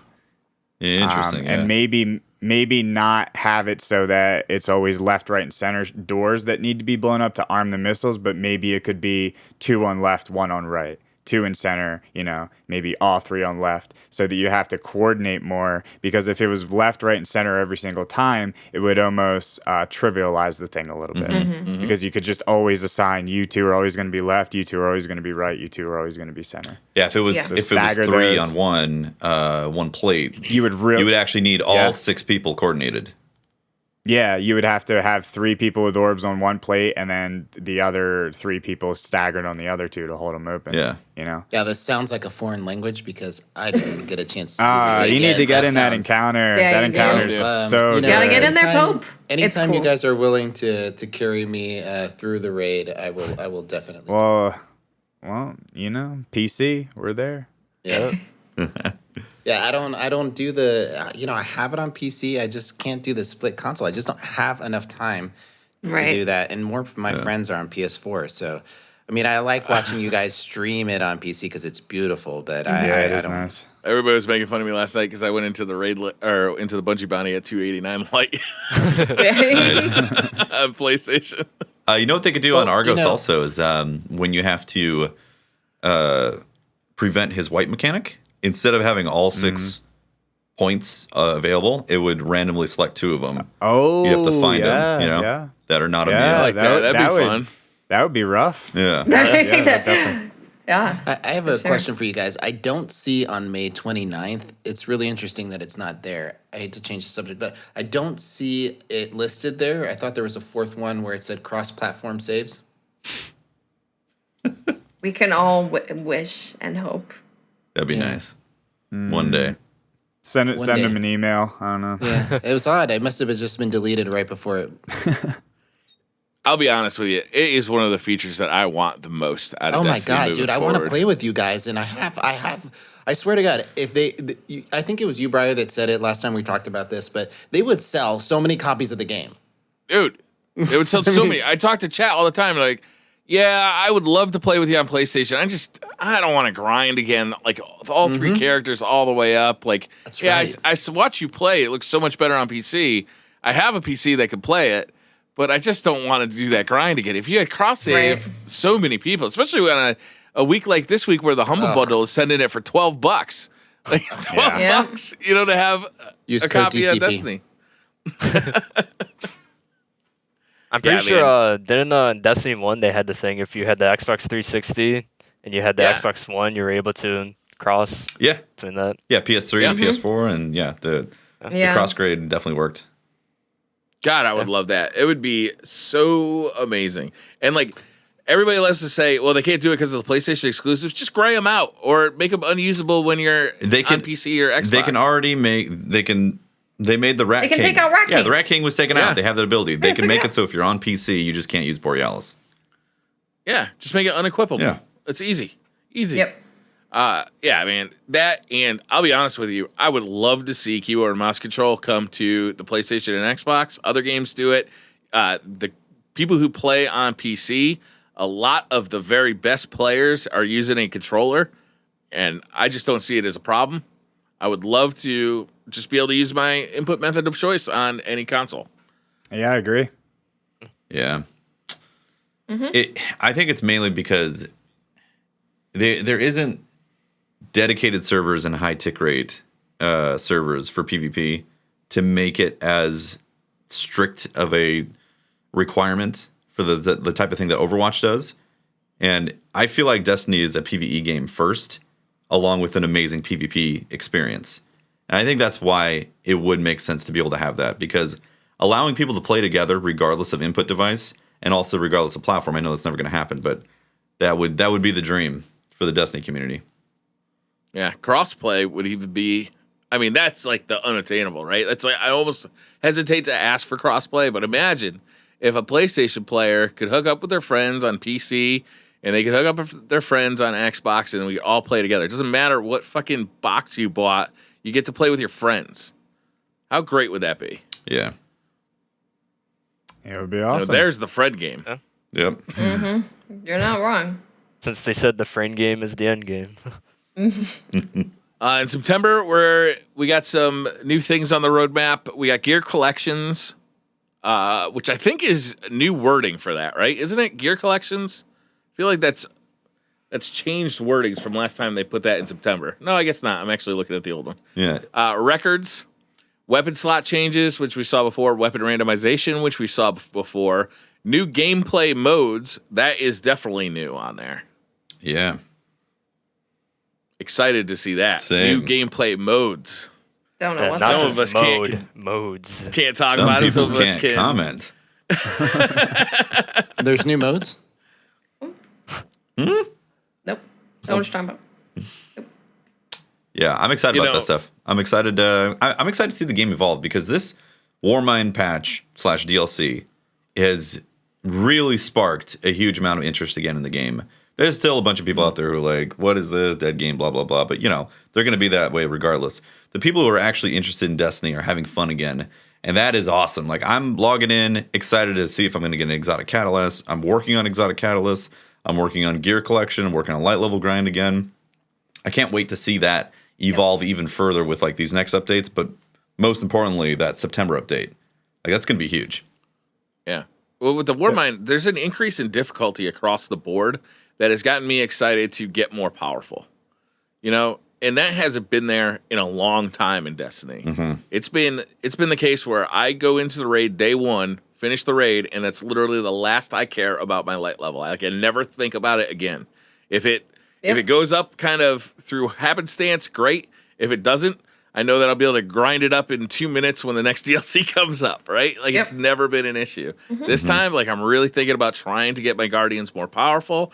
I'm looking forward. I'm looking at escalation protocol. I'm looking at the raid lair. For both of those reasons, I want my Guardian more powerful.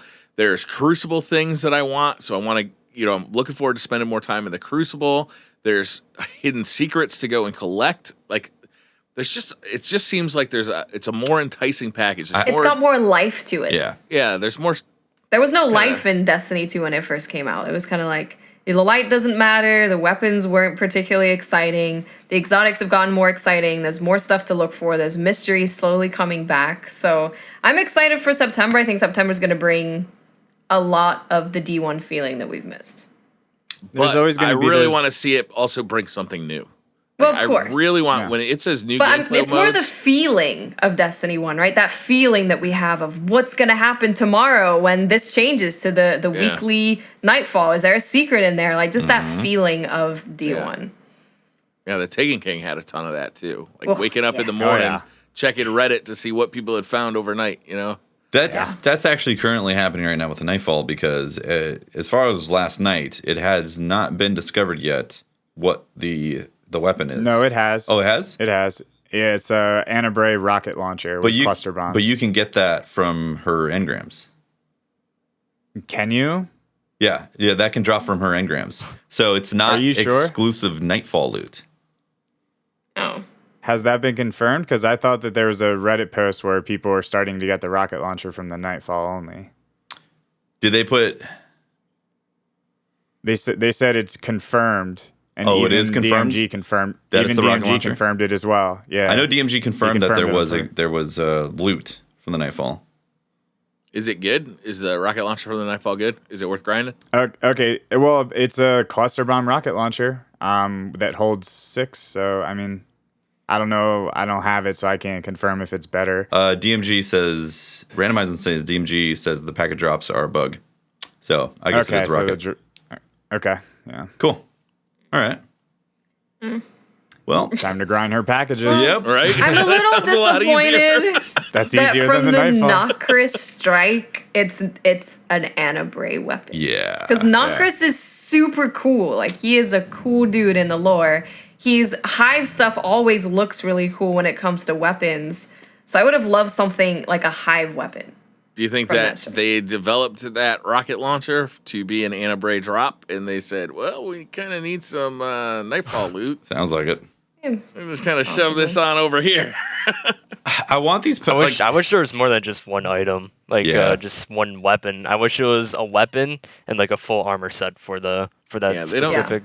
They don't seem to have the capability of doing that right now. Well, I know that that's super expensive, making a crap ton of armor, but even just having like maybe a class item or like an ornament, ornaments are a lot cheaper than fully new design things. Destiny 1 didn't have a weapon and a class, like a armor piece or something like that. And yeah, it was like a weapon, and it was like a helmet or a weapon and a cape or whatever. So yeah, I would love to see that. That's really too bad. I was hoping that was going to be something Nokris themed that was unique. Me too. And yeah, I know the anti-braid rockets are a little bit more unique. Like I think it's a different design, but it just doesn't scream, man, Nightfall, exotic, powerful loot that drops from the boss. Right.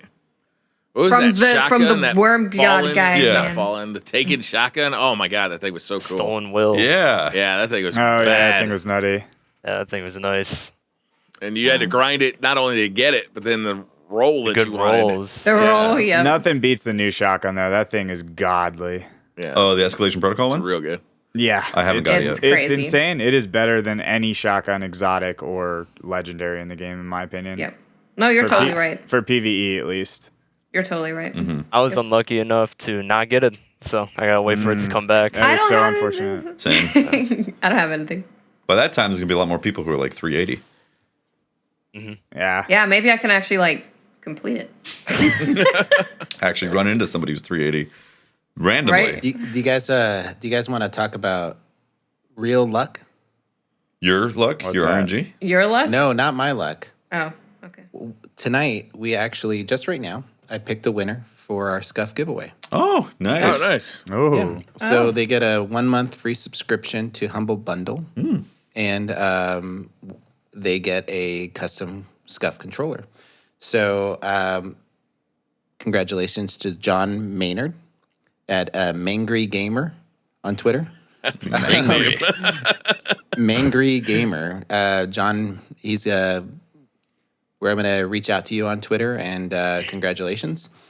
You'll get a link that you can send in your favorite Scuff controller, get all the bells and whistles you want, and it'll get shipped to you as soon as you send it out.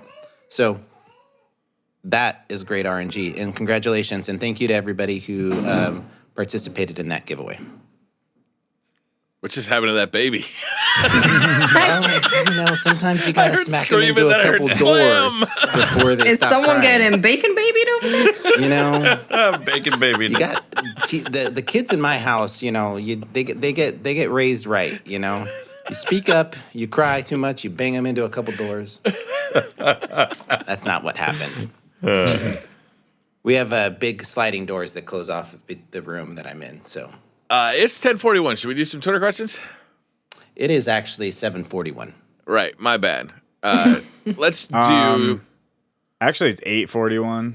It's You're all wrong. 10:41. No, It's that's definitely- clearly incorrect. Definitely Eastern time 741. zone is the It's right time 7:41. zone. Oh my god.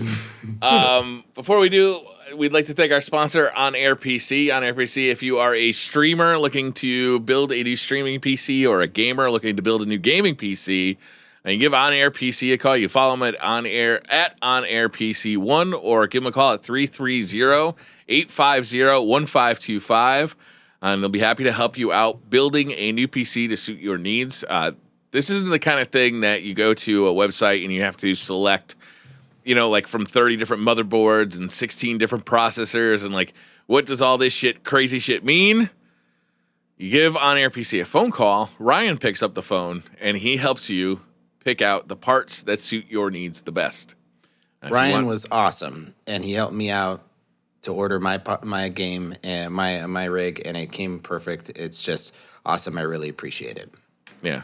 He really is helpful. He knows his shit. He can build the PC, get it shipped out to you. If you want something that looks amazing with tons of, you know, tempered glass and RGB RAM and, you know, rainbow colored lights all over the place. It looks like the unicorn vomit all over the place. That's what he can do. If you want something that just looks black and stealthy and runs quiet, he can also do that. So give him a call if you're a new streamer or you an established streamer and you just need to get that second PC built for streaming, or if you want to build a brand new gaming PC at a reasonable price, On Air PC can help you out. Again, the phone number is 330-850-1525. Questions. Twitter questions? Let's do All right. it. Questionings. We got 7 pages of these. So, Whoa. Oh, would you look at the time? I gotta You know what? It is 10:41. Okay, gotta go, guys. It is, yeah, it's very late. It's time for bed. Definitely late. Ghost says, what goes through your head when you get to each part of the raid you haven't done yet? Do you just start it and see what happens, or you scope out the area looking for anything that seems important? Yeah, I touched on this earlier for sure, but I mean, first thing, anything obvious. So the first part of the raid, hey, there's a big relic in the ground. Let's grab it, you know? Let's start throwing it at things. A common theme with Bungie is plates, you know? Are there things that we can stand on? Are there buffs? Are there debuffs on the left of our screen? You know, like, what does that mean? Does everybody have this? So, for example, when we got to the boss fight, phase 1, some of us were like, I have sustained, and some of us were like, I don't have sustained. And we immediately realized that, you know, the people with sustained are going to be doing something that the people without sustained aren't. So that's how we like figured to send somebody up. But it's a lot of just being very vocal, like what's on your screen, what's around you. Hey, come over here and step on this one. This one, you know, there's 2 plates on this side. It's symmetrical on the other side. This is probably a hint. And then it's just a lot of ideas. Sometimes we have like a little safe word that we call out, you know. What was our word for this one? Coil or something? Or when we shout that, it's just like, everybody shut up. I have an idea. This is what I'm going to say. And if it sounds like something, we go and we try it. And if we fail, then we try something else. Yeah. Honestly, it's one of my favorite things about raiding. When you get to jump in and see brand new arena, brand new mechanics, it's one of the coolest things that you can experience as a Destiny player, to have that where you don't know, because it only happens a handful of times, and it's great. I love it. Yeah, this year has been chock full of it too. Like, it's refreshing not to be on the 1 year raid a year schedule. I'm hoping that we don't get back to that next year. Yeah, I'm really hopeful that we should continue to get DLC next year. Yeah, I think the raid layers are awesome. How do you guys? How do you feel about that? Like, I think they're cool because it feels like one big build up to the climax of a boss. And everything is just built up to one boss instead of, you know, I don't mind the not having multiple bosses, because I don't go into it thinking that it's going to be a huge King's Fall or Vault of Glass. I go into it knowing that I can't wait to get to the boss fight. And I like that anticipation factor that raid layers give me. Yeah. I know a lot of people complain that it's short, like the raid layers are super short and stuff, but Doesn't feel that I short to prefer me. having an actual raid than not having a raid. Yeah. Right, that's other option, right? Because in D1, it's like you get a raid, and then you won't get a raid for a DLC, and then maybe you'll get a raid. So it's like, this is a way of getting one big raid, then you get a smaller raid and another smaller raid every DLC. So you know you're getting some kind of raid content. And it's not like they're bad. Like, the boss fights have been amazing in these raid layers. They've been so They're the best. They're way better than Callus. They're really good. Yeah. Yeah. They've definitely been better than Callus. I think the Argos like boss fight itself specifically was perfect. Like it introduced mechanics you had to do. It also introduced DPS check, and also had to introduce like tons of ads like swarming you all at the same time. And the same Trying thing to carry you off into space. In That their arena net. is just fun to fight in too. Like, you're jumping around, you got to stay mobile. There's plenty of stuff to shoot at. Like, so many times, like in King's Fall, my biggest complaint was that there's so many times where you're just standing still. And that kind of got boring to me after a lot of playthroughs. But with the Argos boss fight, it's like you're just moving constantly. You're doing something constantly. And that's a lot of fun. Yeah, that arena is amazing. I get that same feeling when you're playing on Callus. You all stand on one plate and you just shoot the boss. Yeah. It doesn't like really do anything to you back or anything. The only issue with the raid layers, though, is that they got to get the loot figured out. It's got to be interesting. Yeah, they for need sure. a full suite of weapons. They need to be worth going after, because just having 2 weapons and like reskinned armor doesn't make people want to grind the content. I am very much convinced that I'll do this raid layer a couple of times, and that, you know, I'll be kind of like, well, I got other things I could do, you know? Like, I'm not going to just play it for playing its sake. I already played it. The first week when Spire of Stars came out, they sold the entire raid set except for the boots. Yeah, they did. Yeah. They did. Like, where's the grind?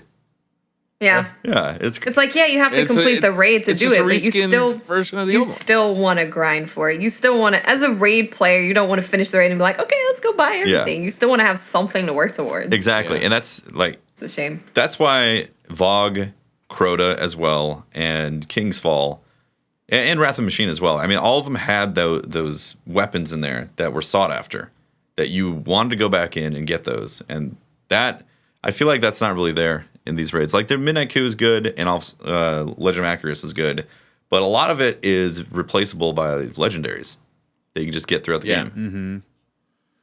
The armor, too, with the fact that the full set was split up between 3 different raids, basically, and the armor is now a reskin of the last one's armor. Like, it's very... They definitely need unique armor for each one of them. The armor has to have interesting perks on each of them, and different perks. I'm not super thrilled that, like, the armor is interchangeable. Like, I'd like it to be unique to each raid lair. And then they need a unique set of weapons for each one. I don't mind that it's interchangeable. I just want interesting perks for the raid that are more than just mods. Yeah, they didn't do that. Destiny 1, every raid had raid perks on the raid armor that helped you in the raid. And whoever designed the Titan raid lair armor...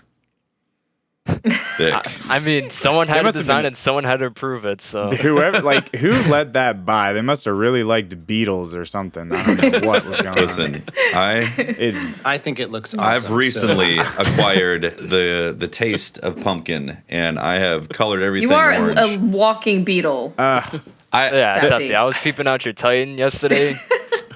It's We glorious. have a little chit chat. Not good. It's glorious, man. It turns heads. The Titan Yeah, arms. but it does. I didn't know they had VW bugs to this game. It's so bad. I did the end of the Warmind cutscene with it. I forgot that there was a cutscene, and boom, huge pumpkin beetle, dwarfing Zavala, just super serious. Anna's like, "God damn, who the hell's here?" It was fantastic. Yo, what is with Zavala being a straight up bitch in the Warmind campaign? Oh yeah, we didn't talk about that. He's too serious, Oh man. my god. Also, he was hiding in the Destiny door, 1 waiting for his super to charge when we were fighting those enemies. We all know his fighting ability. You'd be hiding too. True. Yeah. We've seen him. He's We've not seen great. him drop True, down, true, and true, it's true. not good. It's funny too. In Destiny 1, he was all about the Warmind. He was like the biggest proponent, right? And now in Destiny 2, he's like, whoa, let's hold back. This is dangerous. Yeah. This is unknown. What have you done? What have you done, Guardian? Always do. Brad says, can you ask Gladd about his preferred PvE loadouts to maximize fun and damage? Fun and damage? Yeah. Are they the God. same thing to you, or are they? I already know what I'm gonna say here. Yep, Skyburner's Oath. Here we go. If you're under leveled, I'm gonna go with Better Devils. If you are on par with the raid encounters, definitely Midnight Coup. Midnight Coup is a better gun if you can quickly, one tap most things. I'll tell you what though, this new Skyburner's Oath is no joke. This thing is amazing. So fun. It's Oh, insane. It's so fun.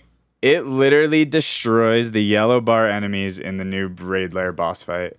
Those Does it things really? come out and it just wrecks them. Yeah, but you have to hip fire it. Don't ADS it. I also just realized that ADSing it is also full auto. I didn't know that both were full auto. It's so slow. I didn't realize that. Yeah, so that is a really good gun and it's really fun as well. The grenades track like Yeah, crazy. They will just turn. bend. They will turn around corners and hit enemies. It's insane. It is really fun to use. And then cluster bomb rockets are still the best thing to use on any boss as of now. You can't really shotgun this new guy.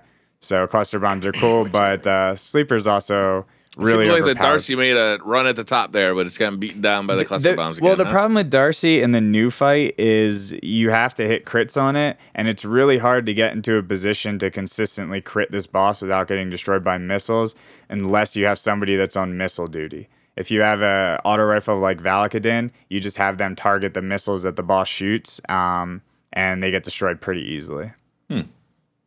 Like Axiom bolts. So I don't know.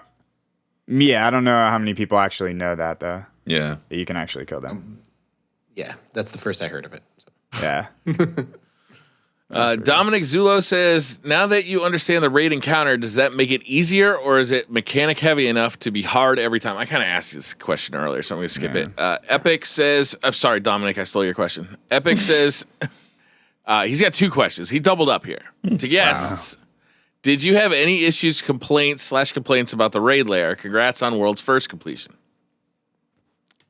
Did you guys have any complaints about it? My only complaint would be it's obviously for like a challenge aspect. It's not really any like low man things you could do on it. Other than that, it's a phenomenal raid. I enjoy it.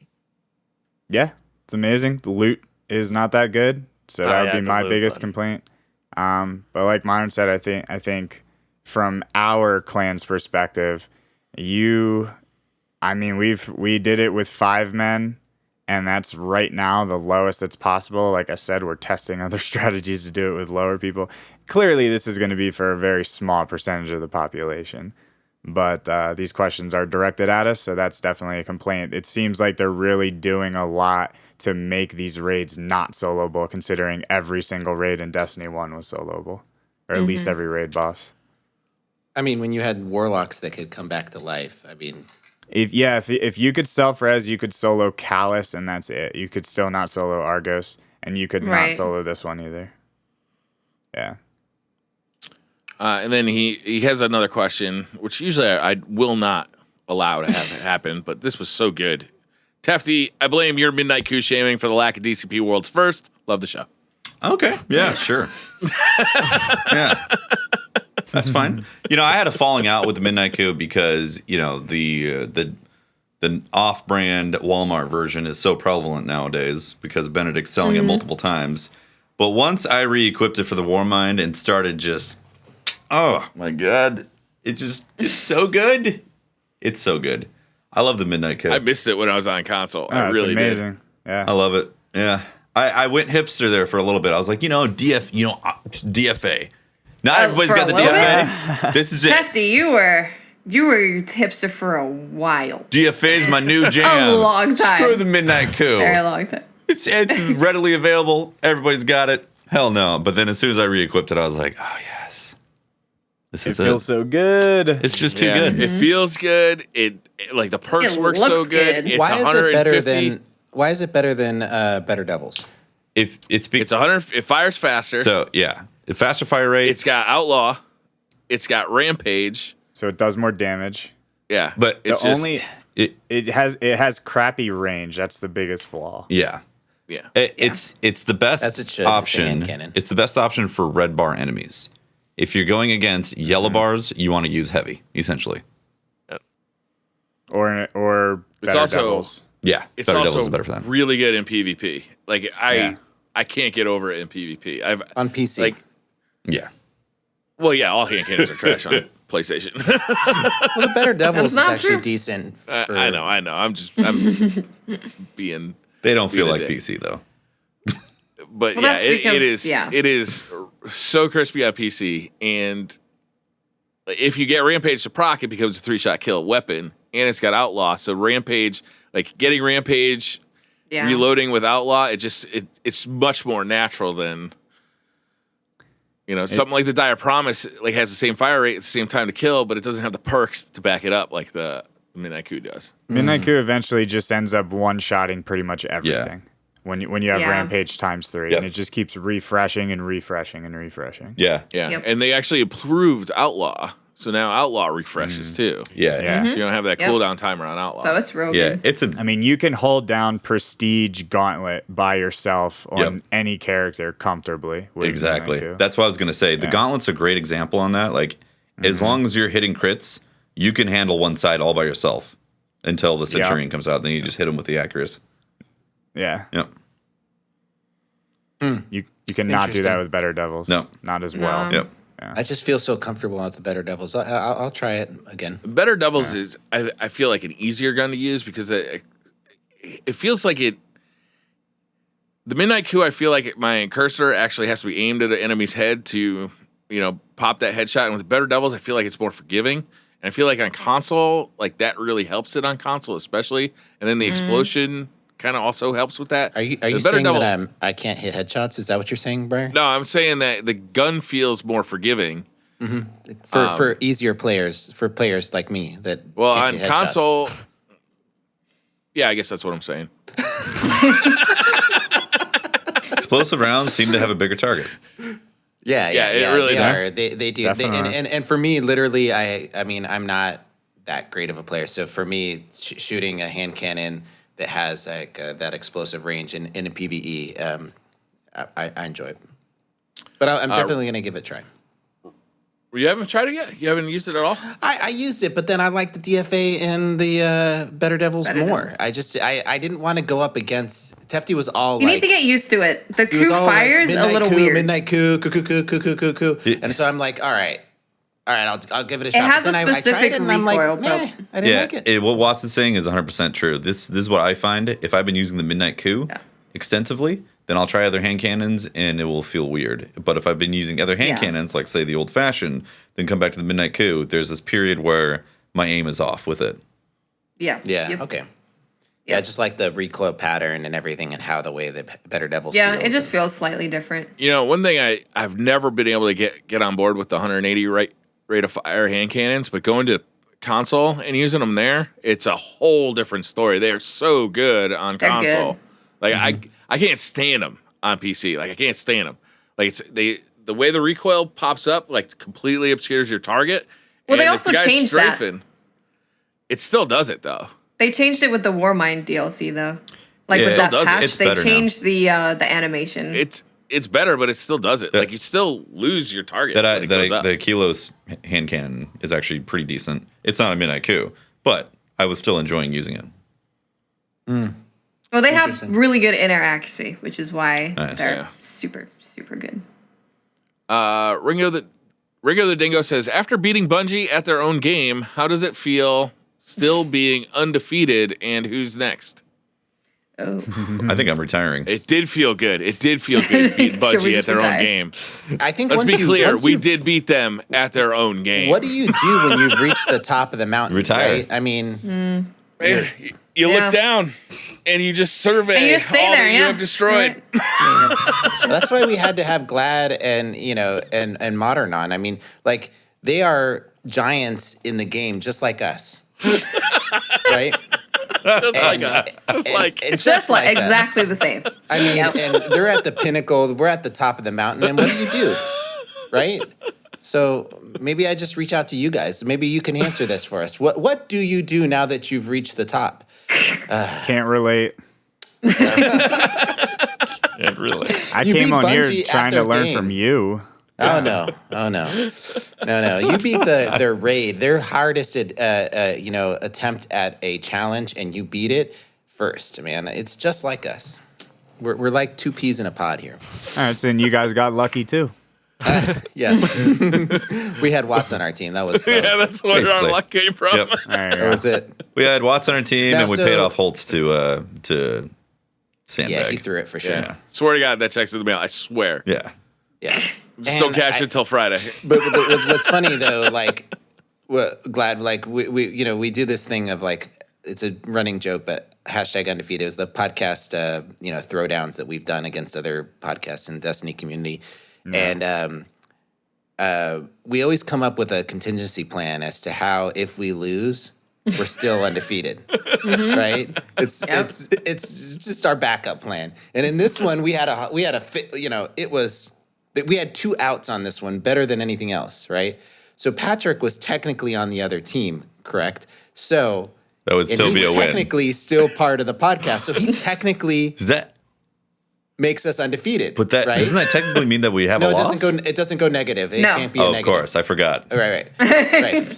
And then so the other piece of this is they're not technically a podcast. See, these guys they have a podcast, but these were the members that were not on the podcast. So therefore it was not going to be a podcast. Right. So We like to Okay. call it the dream team loop. Yeah, the dream The team dream loophole. team loophole. yeah. The only team that has beaten us. In court, was the Dream in Team. court, it's the DCP versus Dream Team case. Hey, you should be a lawyer looking through all these legal loopholes. It's and Mr. Fruit has tried to challenge it, right? Obviously, he got struck down. He took it to the highest court. He Went all even the way to formed the a Supreme podcast. Court. And Right? He did That form a lasted all podcast of- after the fact. Yeah. After the fact. Yeah. Still haven't heard anything. Still, no. No. I mean, Well, now I'm here, so. Yeah, Watts is here. Yeah, So I mean- bring it on. so we're ready for their, if they want to, anytime, I'll put it out there. We've retired, right? But like any great champion, if that one that got away, right? If Mr. Fruit and his fruity bunch of players wants to step up to the ring and go toe to toe with us, I mean, now that he has a podcast, I'll accept it. Oh, yeah? Oh, I'll accept it. The gauntlet's been thrown. Even though Guess we're I retired, better be I will come out of DMing Blue retirement. I'm here. retired. Forget. Anyway, Follow-up question, actually. Jimbo says, was Holtz getting a job at Bungie all part of DCP's elaborate plan so he could join the Bungie team and throw the matches in the Yes. Bungie the No. Bungie versus stream? 100% correct. No. Yes. Look, you could believe that he threw the match, or you could believe he's just bad at PvP. It's up to you. You decide. Next question. Martin Lee says. Martin Lee says, what in your opinion is the most effective way of leveling for the raid lair? It's do the other raids. Do them all. Do them often. Milestones. Yeah. Yeah. There's There's like that 5 milestones per week, but there's like I think But there's Dado a made a video. specific There's like order. 21 power engrams that you can get out of the raids. there's a you specific do the order raids. you're supposed to do them in to get to level up faster. I read a post on it, and you guys would probably be better at it. It's just basically you level up your guy, and then you go and do the milestones, and then you do the raids in normal first, and then prestige in that order. Yeah. And yeah. Same thing with the Nightfall too. Now, somebody told me yesterday that I should do the prestige then the normal. I don't really know why. I don't really think it matters that much. But if you're You get really the normal nitpicky- drops with the prestige. Yeah. It would be 2 drops. You would cut your light drops. Yeah, Yeah, so I you do do- normal you- then prestige. Mhm. Same thing Yeah. with Leviathan. But a trick is to always balance your character. So let's say you're getting up to a certain light and you got a helmet drop, gloves, chest, mark, but you don't have the boots. What you can do is you can go to a place where you have a lot of tokens. Example would be Benedict or the Vanguard, and all the blues will drop 5 light levels below your modded gear, your purple modded gear. So you just keep turning in the tokens until you get those boots that are really low, then infuse them into your legendaries, and then everything will be balanced up, and then turn in your milestones. So just to clarify on that, though, those boots that you're talking about have to be below 10 points of light from your currently modded gear. So if you're 365, those boots need to be like 354, and then you'll get a... So if you're 365, your blues will drop at 355. So if you have boots that are below 360 and your character's 365, then you will have boots that will drop at 355, and then when you mod them, it'll be 360 and above. Yeah, and that goes for both legendary engrams and also blues that drop naturally out in the wild. Yeah, exactly. Yeah. So it's always make sure before you turn in a milestone, go and balance your character first. Yep. And same thing works with weapons as well. How do you prevent the system from giving you 4 pairs of gloves in a row? You just get really good at RNG. That takes a lot of How practice. does How do one you do get good that? at RNG? Yeah. Asking for a friend, of course. I don't know. You can't ask Modern. His RNG is pretty crap. It can't be that bad if you were 370. The highest light. Yeah. Not. What's your Second highest speed? highest. See, I was the highest slave when the game first came out, and that was only because I did like the super hardcore deleted character, made a new character, and we did that. We were making characters like 2 characters in a day. Jeez, And- man. I remember those days, the Vaulted Glass days.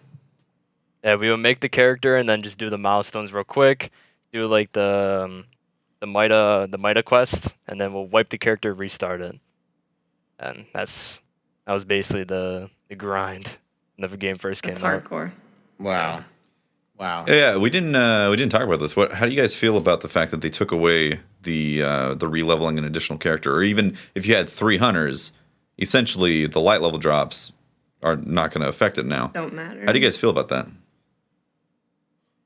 Good, yeah. I like it. Yeah, I like Yeah. it. Yeah. Yeah, I think I like it too. I like having 3 different characters. Being tempted to make like 3 of the same characters, like I'd rather just not be tempted. Yeah. Have like Especially the way the deleted. system is now. It's definitely good that it's like that. Yeah. Yeah, I think it's pretty close to the best system that we've got so far. They just need to work out those kinks of like guaranteeing those high level drops, make that those last 10 points a little more interesting for RNG. So you're not always getting the higher Definitely, level. it'd be like what it was when Taken King first came out. Yeah. It wasn't a smart loot system. It was basically like it dropped between this range and there, and that was it. I don't really like how it works now. Like I don't mind the milestone system, but I don't really like the fact that like you're basically required to run the raid like multiple times on all your characters, and it's like so much more rewarding than anything else you could possibly do. I'd like a little more variety there, to be honest. I think that they just need to pace those drops. Like I said, the smart loot system kind of kills some of that. So you're kind of guaranteed this progression. And instead of making it just milestone progression, make it so that legendaries and other stuff will drop or have a chance at dropping higher, but it's a lot less likely the higher you go up. And Yeah. the 1-to-1 infusion as well. Yeah. That's another big thing. At least Yeah. they got rid of cross character infusion. Yeah. Yep. But I was talking to one of our world's first members, Flesh Crunch, and he's very adamant. He doesn't like how the weapons light affects your power level, and I think that makes a lot of sense. Because what everybody does is they grind weapons up on one character, then transfer it over to your other character, and your other character already has a huge power bump. Yeah. So I think weapon, and I totally agree with them, I think weapon power level should not affect your character. It should be strictly character to character, individual armor pieces, no cross infusion. I would like the infusion system maybe to be toned down a little bit from 1-to-1. And yeah, we all remember those King's Fall days trying to get to 320, getting constant 311 drops over and over Right. and over. And I would not mind if that returned, honestly. Yeah. It was a fun grind. Yeah. OG Destiny 1 had was like that for the weapons. Where they didn't Yeah, affect yeah, your, it was. your level. Yeah, it was. Yeah, You're and, right. and then yeah. you had the defense stat too. Yeah, you had attack power and defense That's stat, right. and it was Yep. like That's you were right. forever 29 because you didn't get a helmet or something. Yep. Boots. It's double-edged sword. Like there was a lot of pros and a lot of cons to both. Right. I think Yeah. I think what now I don't have any specific examples, but I think what Bungie ultimately needs to do, and there's always going to be those people that are going to hate the game if it's not an exact replica of D1, whatever. But for the people, like myself that are going to always have hope no matter how bad the game gets or how sticky of a situation it's in, but I think this Warmind DLC is an excellent step in the right direction, and I think they need to find a really good balance between hardcore and more casual players. Yeah. And I'm going to quote Slayer on this. He was once asked, how would you define a Destiny casual? And he said, somebody that's not emotionally invested in the game. And I think that's a really, really good definition of what separates a casual player between a hardcore player. And I think if you build the entire game towards a casual player, you're going to really not satisfy the needs of the hardcore players and a lot of the people that create content for the game and a lot of your big streamers. I'm definitely not saying that content creators, YouTubers, and streamers are better than people that don't create content. That's not what I'm Right. saying at all. But I'm saying that those are people that are going to provide exposure to your game, promote your game, ultimately create a lot of hype for your game. Whereas if you create a game that's based around a hardcore player in mind as well, you're going to satisfy the needs of the hardcore player and the casual player. Yeah. So think about an amusement park. If you took out all of the hardcore thrill rides, the roller coasters, all the big boy stuff, you would satisfy all the casual amusement parkers that go there and do all the easier stuff, but all the hardcore amusement parkers, wouldn't get their needs fixed. Whereas amusement parks, if you put all the rides in, all the big stuff, not everybody's going to be able to ride all that stuff, but you're going to satisfy all the casuals and all the hardcore people that go. And, I think they need to think of the game more like that. And it's just somebody that plays the game, 41 hours a week and somebody that plays the game 5 hours a week, there should be a difference.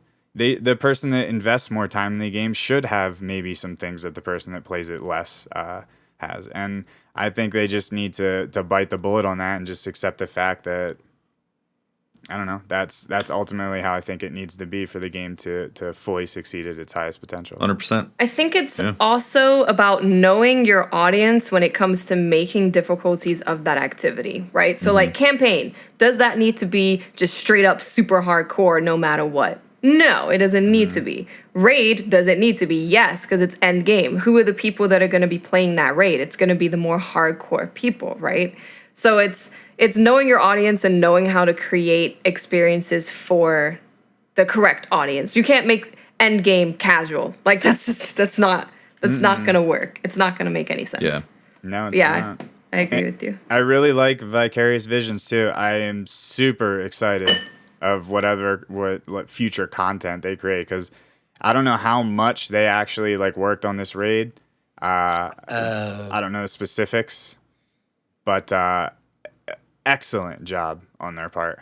And I don't really know what else they have done, but I'm really excited, and I hope Bungie keeps that team on board, because watching their reaction to the world's first completion and playing their raid, I like it. Yeah. I like what I see. I think they're a big part of that team.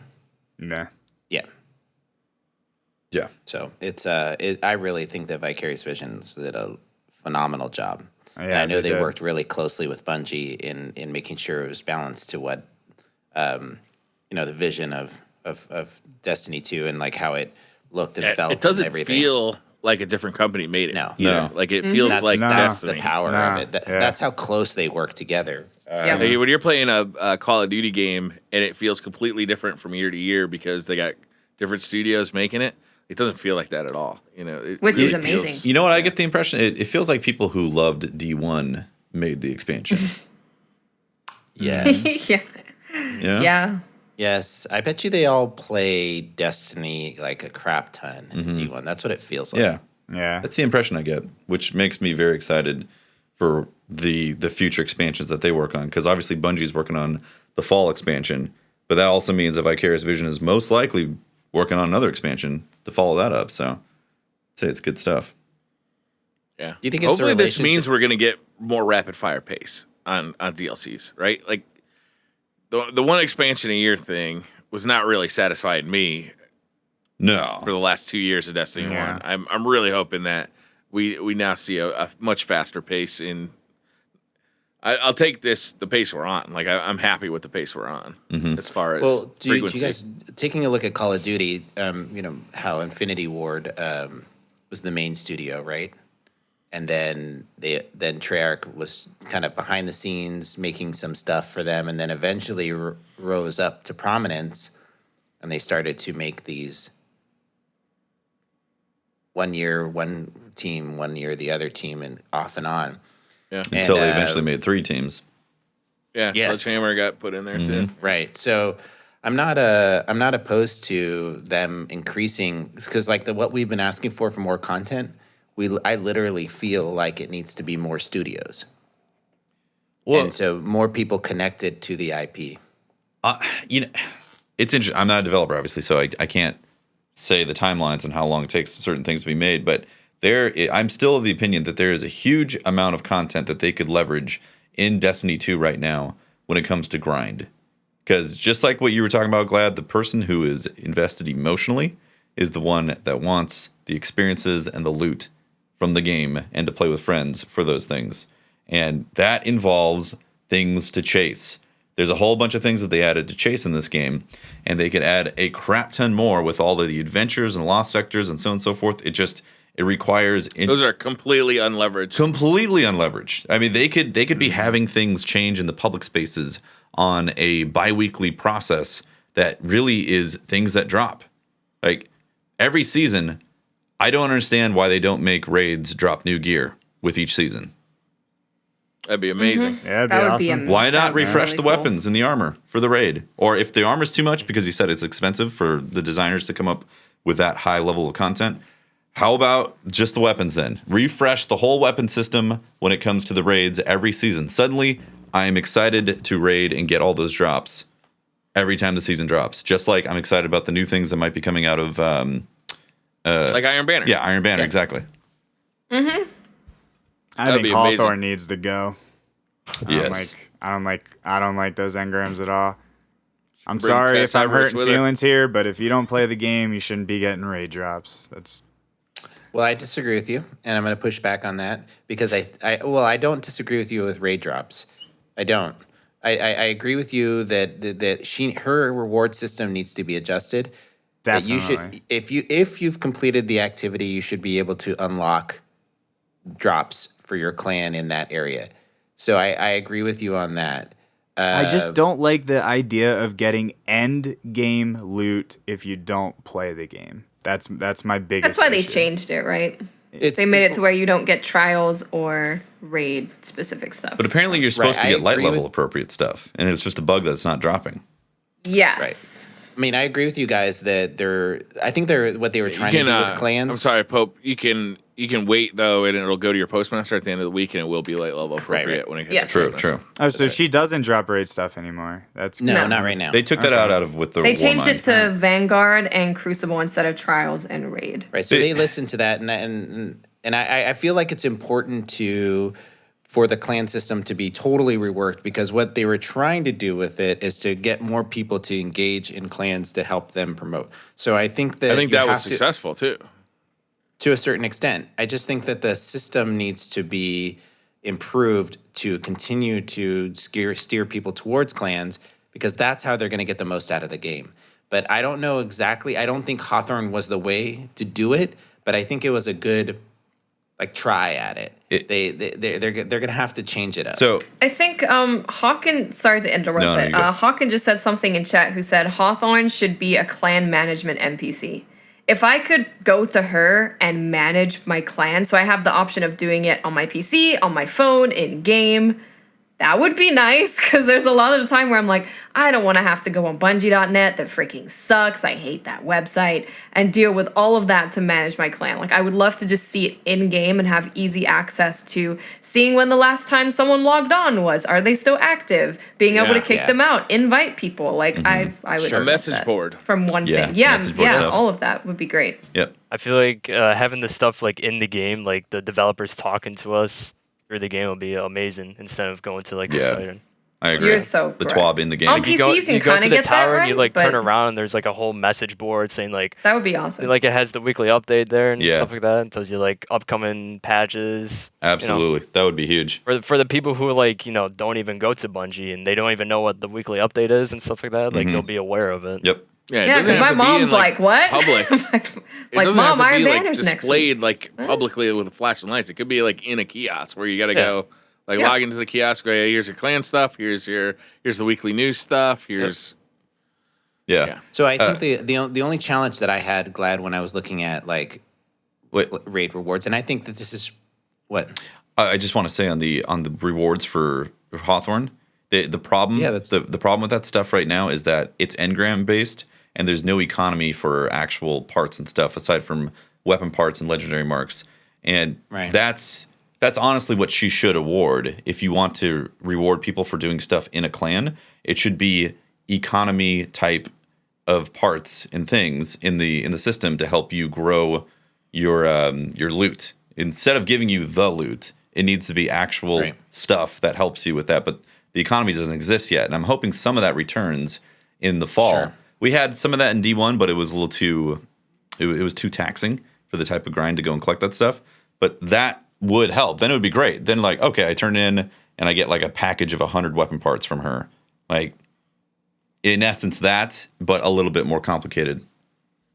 So what I think that needs to be what happened. So let me phrase this. So the people that are in clans that haven't done the raid, you don't need to worry about them. I mean, they're the people that have not a lot of time to play, and we're trying to get them into doing end game activities. So the idea is to give them a taste of something, but not give them the whole thing. Mm-hmm. And so one of the ways that one of the ideas that's been thrown around is like adept weapons, right? Something that differentiates you from a hardcore raider that's done it and many times, and you've done it on prestige and whatever. And so maybe there's perks that are associated to that so that you can help others do it easier, do the prestige mode easier, and so that you can feel comfortable to Sherpa people through, right? Those are some of the ways that clans can help be supportive of others. And having a gun that is maybe has some benefit to being in the raid that is no different than something else, but then has a benefit to being in the raid that they can then go in there and makes that raid accessible at that point. A perk or something that allows them to go into that raid that benefits them and will allow them to make it accessible. I think what we may not be looking at is that I don't even want to call them casuals. These are people that maybe aren't skilled raiders and they want to try it. They're gonna, I don't know, they need the support to do that. And I don't know if that's exactly the system that we need to implement, but they need to be thought of because they're a hell of a larger population than we are in the game. They're a larger piece of the puzzle and they need to be figured out how to get people into the game and to access the in-game activity. But aren't there other ways? I mean, there's plenty other ways to reach light levels that could be acquired through doing a raid without doing the raid. I mean, you don't. I don't think it's a light level issue though. It's how do we get these players to join clans? How do we get to them engage with other people? You know, in-game LFG. You always heard the stat in Destiny 1. In-game LFG. Seriously, yeah. I don't know that an in-game LFG would really work for this. Because so many people go to LFG websites. Like I hear all the time people going to LFG websites. But those are people, I feel like those are people that like already have that call, right? We always heard clans formed. Hold on, let me at least finish my fucking sentence. We always heard about the stat in Destiny 1 of like 3% of the player population total doing the raid, right? Even starting the raid. Like those are the people. That 3% includes the people that went to LFG. Those, like, all those people took that step. What I feel like Hawthorne is trying to do is entice people to take that step, right? Yes, an in-game LFG would be amazing, but what they're trying to do is actually get people to actually move past. Okay, I did the campaign, I did some strikes. This game was fun. I'm going to go play God of War. Like they're trying to get people to figure out why there is staying power in this game. So LFGs formed clans. If there was an in-game LFG, there's a lot more clan activity that would be formed. Just straight up. I agree with you. An in-game LFG would be great, but I don't think it addresses the people who just never engaged with it at all, right? They haven't engaged. They never saw the benefit of going that extra mile. I mean, some people are just not going to do it. But I think to Tefty's point, and what I'm hearing Tefty say is that like one of the ways that we can make it more accessible to that person is making it easier to find people. Easier inside the game. I agree with that totally. And I feel like there's some risks associated to jumping into a raid with randoms that maybe don't have a mic and all that other stuff, and that may be a bad experience for. I don't know. There is a real chance that you're going to jump in there and just have a horrible experience. But that's the chance we take on regular LFG. But there's a chance that you're going to meet somebody randomly and they're going to end up becoming your best friend. You know, you never know. If you don't like it, you can just leave, right? You don't need to stick in. No. If you don't like the people you end up being with, you can always just leave. Yeah. You don't need to stay in that experience. And the problem right now is with guided games, you wait for an hour to get into a group. You end up not liking them. You feel like you're stuck with that group. Whereas if it's a lot easier for people to access strangers, you can get in there and be like, this group sucks. I'm leaving. I'm going to queue up for another one. Yeah. I just think they need to open up their expectations of what, how people get into these activities, and recognize that they can incorporate the clan system into these LFG groups, like a pop-up that says, hey, did you guys enjoy your experience? Message this group, see if they want to play together. Have some way of connecting people that is social and takes advantage of the PlayStation or Xbox or PS. How about voice chat being turned on like automatically? Like opt-out voice chat. How many more people are gonna like talk in strikes and stuff like that? To your point, Glad, I agree with you. Giving the loot away is not the answer. So I agree with you on that. But I agree with what they were trying to do. I just don't think they did it in the most. I see the intentions. I just think it was not executed very well. Yeah. I agree.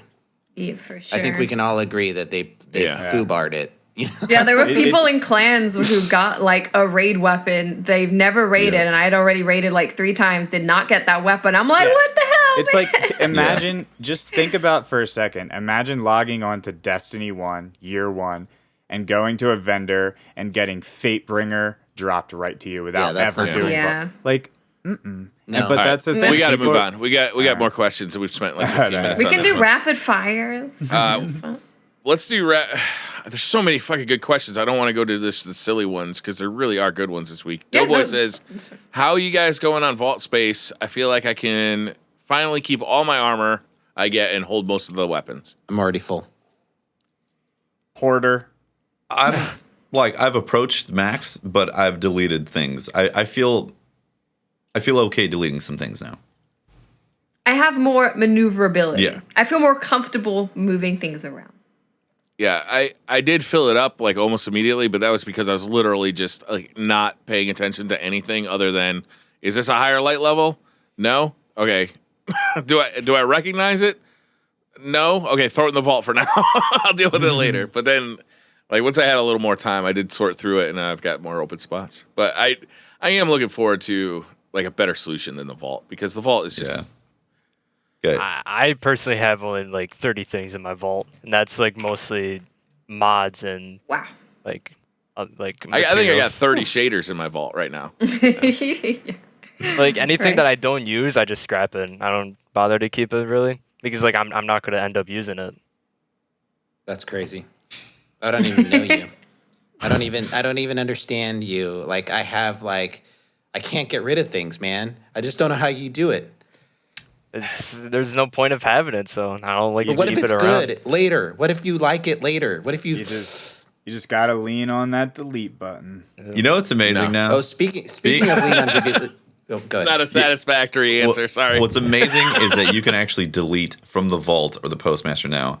And That on is top huge. of that, you can infuse in there as well. You can even infuse in your vault. Oh, I didn't know you Yeah. could do I that. didn't know that. I'm pretty sure, yeah. I feel like I did that. And I was Yeah, I like, don't- what? This is crazy. Nah, I was more pumped about deleting stuff in the postmaster. But let me ask you, how many of you guys have like when it first came out have accidentally deleted a stack of shaders or deleted a stack of mods or something on accident instead of applying it? I've done that before. Yeah. Yes, I just when they made the change and you could do it, I didn't, and I pressed the button and I deleted a whole stack of mods. Actually, I ended up doing that on PS4 because I forgot which button was applying, which one was delete. Yeah. Well, my controller doesn't. So I have put it on a the- keyboard on that thing. My controller doesn't have the little symbols, and I was just like, nope.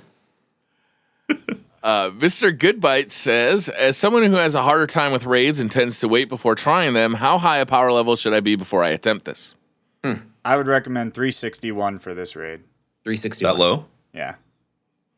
Yeah. I think if you had a team of people that knew what they were doing, I think you could do it at 361. What if you're going If in? you're- I'm going to go ahead and disagree with that.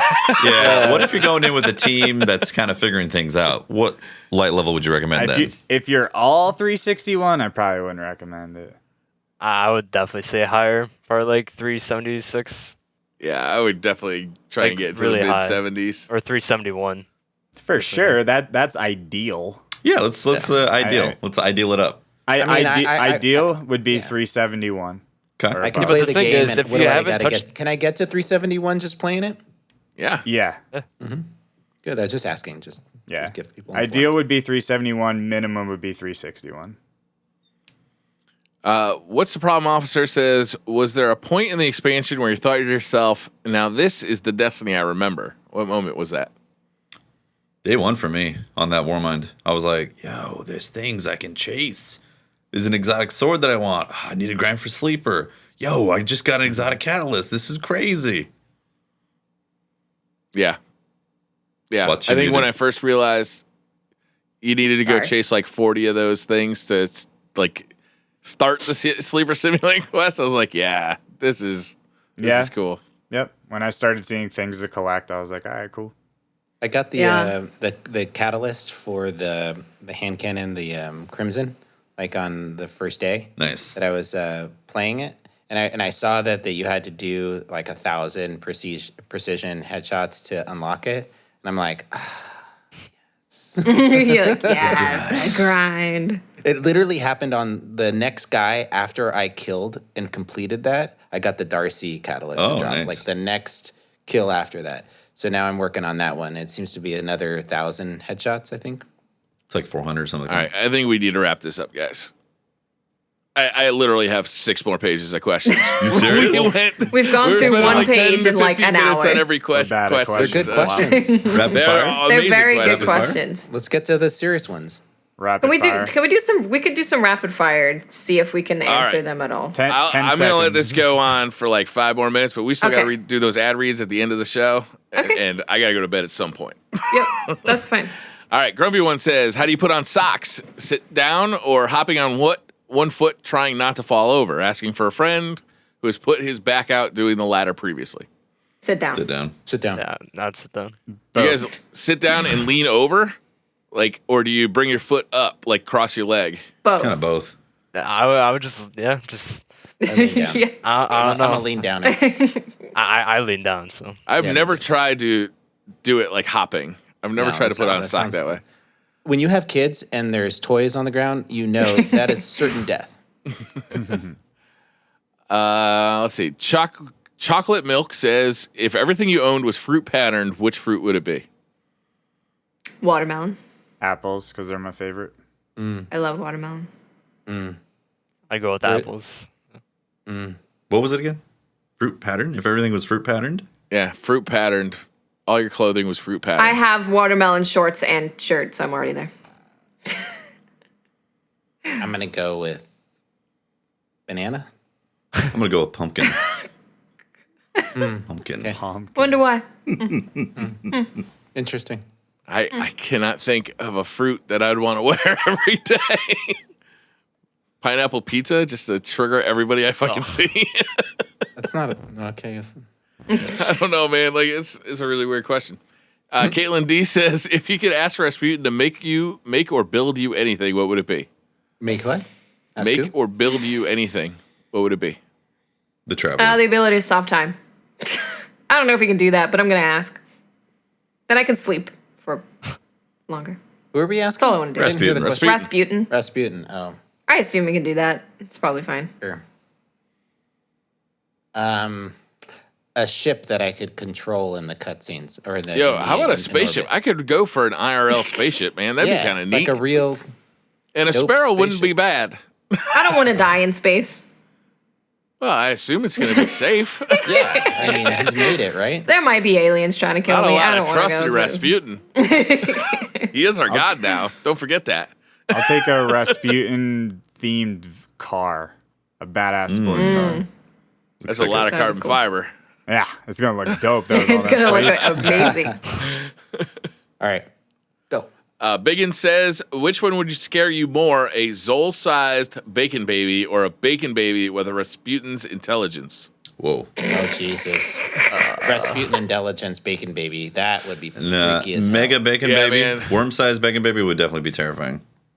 Worm-sized I don't know. bacon That baby sounds would be terrifying. delicious. Yeah, I'm worm-sized. assuming it's not You're moving gonna or eat like moldy life size. worm-sized bacon baby. No, I guess not. But I'd rather have that than an intelligent bacon baby. Yeah, that freaks me out, man. Like having that thing walking around, smoking cigarettes, talking to Smoking you. cigarettes. Looking at you going, "Bah, what are you looking at? What are you looking at? Man, the key codes. Just like looking down at the water bill, like complaining, motherfuckers, it's too much Take some of water. the showers. Yeah. Yeah, sounds scary. Don't want that. Ramos Network says Kirby just swallowed you. What kind of powers did Kirby just acquire? Kirby's Interaction. growing a beard. Kirby's growing a beard. He'd lose his beard if he ate me. Kirby's about to acquire a severe case of ADD and not be able to focus on anything for too long. Rapidly accelerated. Sorry, Kirby. stubbornness. What you got, Glad? I said rapid stubbornness, accelerated stubbornness. Deep Fried would say- Pineapple says. I'm I- sorry, go ahead. I'd say a healthy addiction to coffee. Yeah. Deep Fried Pineapple says you have to give up one of the following three: Destiny, beer, or beards. Long hair for Watts. Which would you choose? How short are we talking? Bald? Am I being Let's bald? go Sinead O'Connor. Let's go full Sinead. Ooh. I mean, we're shaving these things off. I'm giving up beer.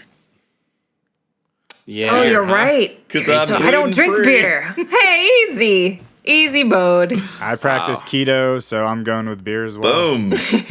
I don't know what my situation would be. So He still hasn't gotten his. I'm shaving the beard right off. This thing is gone. I'm not even going to think about it afterward either. Destiny, beer, or beard? Goodbye, beard. Adios. I could go for a nice old fashioned instead of a beer. It's all good. Easy. Most interesting Korean says, would you rather play chicken in cars with a roll cage or compete in 3 5-minute rounds in an MMA match? Chicken. Probably chicken. Yeah, that sounds fun. Chicken, yeah. Do I get to Yeah. choose who I'm fighting? Holt. 'Cause I feel like that really makes a big difference here. But it's DCP versus Bungie, and Holt is the other one. In the roll cage. MMA. I want to punch that Benedict Arnold in the nose. I feel like in a roll cage it would be a lot of fun against Holt. Yeah, it'd be amazing. Yeah. Rapid fire. Actually, the final question we already answered, so that's it. Excellent. That was 6 pages? Sweet. He lied to us right there, is what he No, did. I skipped to the stupid fun stuff at the end. Oh. There was 5 pages in between the last question and the first funny question. You want to pick just one serious question that you skipped that was a good one? We'll end it on that. Matt Monkey says, is the grind for Redrick's Claymore too steep? I'm on the fence. On the one hand, I like having top tier rewards to grind for, but on the other, it's a pretty hefty time commitment. Well, they said it was what? The top 40% of players will be able to get it if they just play. I think the people who've gotten it, haven't they estimated it's 301 matches? Really? I Something think like the that. first person who got it took him like 80 something matches. 80? Yeah, he didn't lose. You Yeah. didn't lose a single time, yeah. 80 something, Yeah. 81 without the loss, yeah. Huh. I feel like top 40% is pretty reasonable for an exclusive weapon, in my opinion. Yeah. Briar Rabbit cutting content. I haven't. Are you going to put that content in next week's podcast, Briar? No, and it's and going to sell it to disappear him? forever. Okay. Sorry. There were good questions here. Lorenzo Lopez, Julian, Tiny, Big Red. These questions are never going to get answered. I'm so sorry. I haven't attempted any kind of competitive yet, so I don't know how it is. Me neither.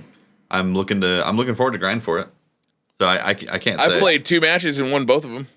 There you go. There you Solo, too, on PC. Briar's a god. Briar Sign him is up. a god.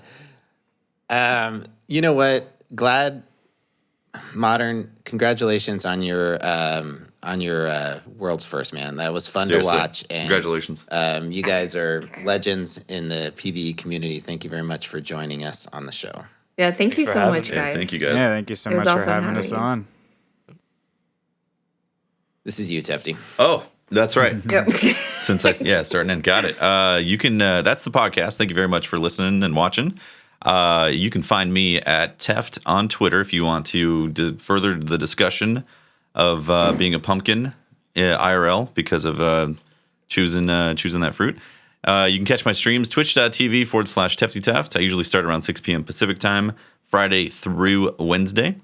And I have a YouTube channel that gets some love every now and then. I'm Briar Rabbit. You can find me on Briar Rabbit at the Briar Rabbit on Twitter. You can talk to me over there. I'm totally distracted right now. Just look up Briar Rabbit. I am Miss 5000 Watts. You can find me on Twitter, Twitch, and YouTube. Just search for Miss 5000 Watts. What? Oh, I get to do this too? Yes, you Hell do. yeah. Oh, I'm glad. My Twitter is actually xgiad, GIADD, and then Gladd on YouTube as well, so you can find me there. And what kind of content would they find? Oh, and Twitch is X Gladd with an L. I'm all over the place because people are stealing Gladd everywhere. So Twitch is X. We'll link all your stuff in the description, so that they'll be able to click down below. Content is just high-level Destiny PvE content. Cool. Yeah. And the next up is the 3-man raid lair. That is what we're working on. Yeah. All right. Cool. We're working on. Modern, you're up. ModernTryHard on Twitch, YouTube, and Twitter as well. That wasn't taken? No. That's awesome. I thought that I made would the be. name back like almost like 2014, 2013, around there. Nice. Awesome. Well, and same thing, PvE equipment, PvE content, some soloing stuff. I heard you do speed runs. You got some world records. Yeah, especially for Destiny 1. Not so much for Destiny 2, since I really haven't been doing it that much. But Right. Cool. All right. Well, and this has been Pope Bear. You can find me on Twitter at Pope Bear, and make sure to follow the podcast at DCP_live. The links will all be in the description below. I want to give a shout out to our patrons who have stood by us and made it possible for us to create the content that you're seeing today. We really, truly appreciate your love and support. And all the Twitch subscribers, you guys make it possible for us to do this every week, and we really appreciate it. Up next week is Dr. Lupo. He's going to be on the show, and we're going to talk about what's going on in his life. I hear he's been doing some things over in Fortnite, but he's also been playing some Destiny 2 as well. Mm-hmm. And we want to hear how his thoughts of how he's appreciated or enjoyed Destiny. So we're looking forward to having him on.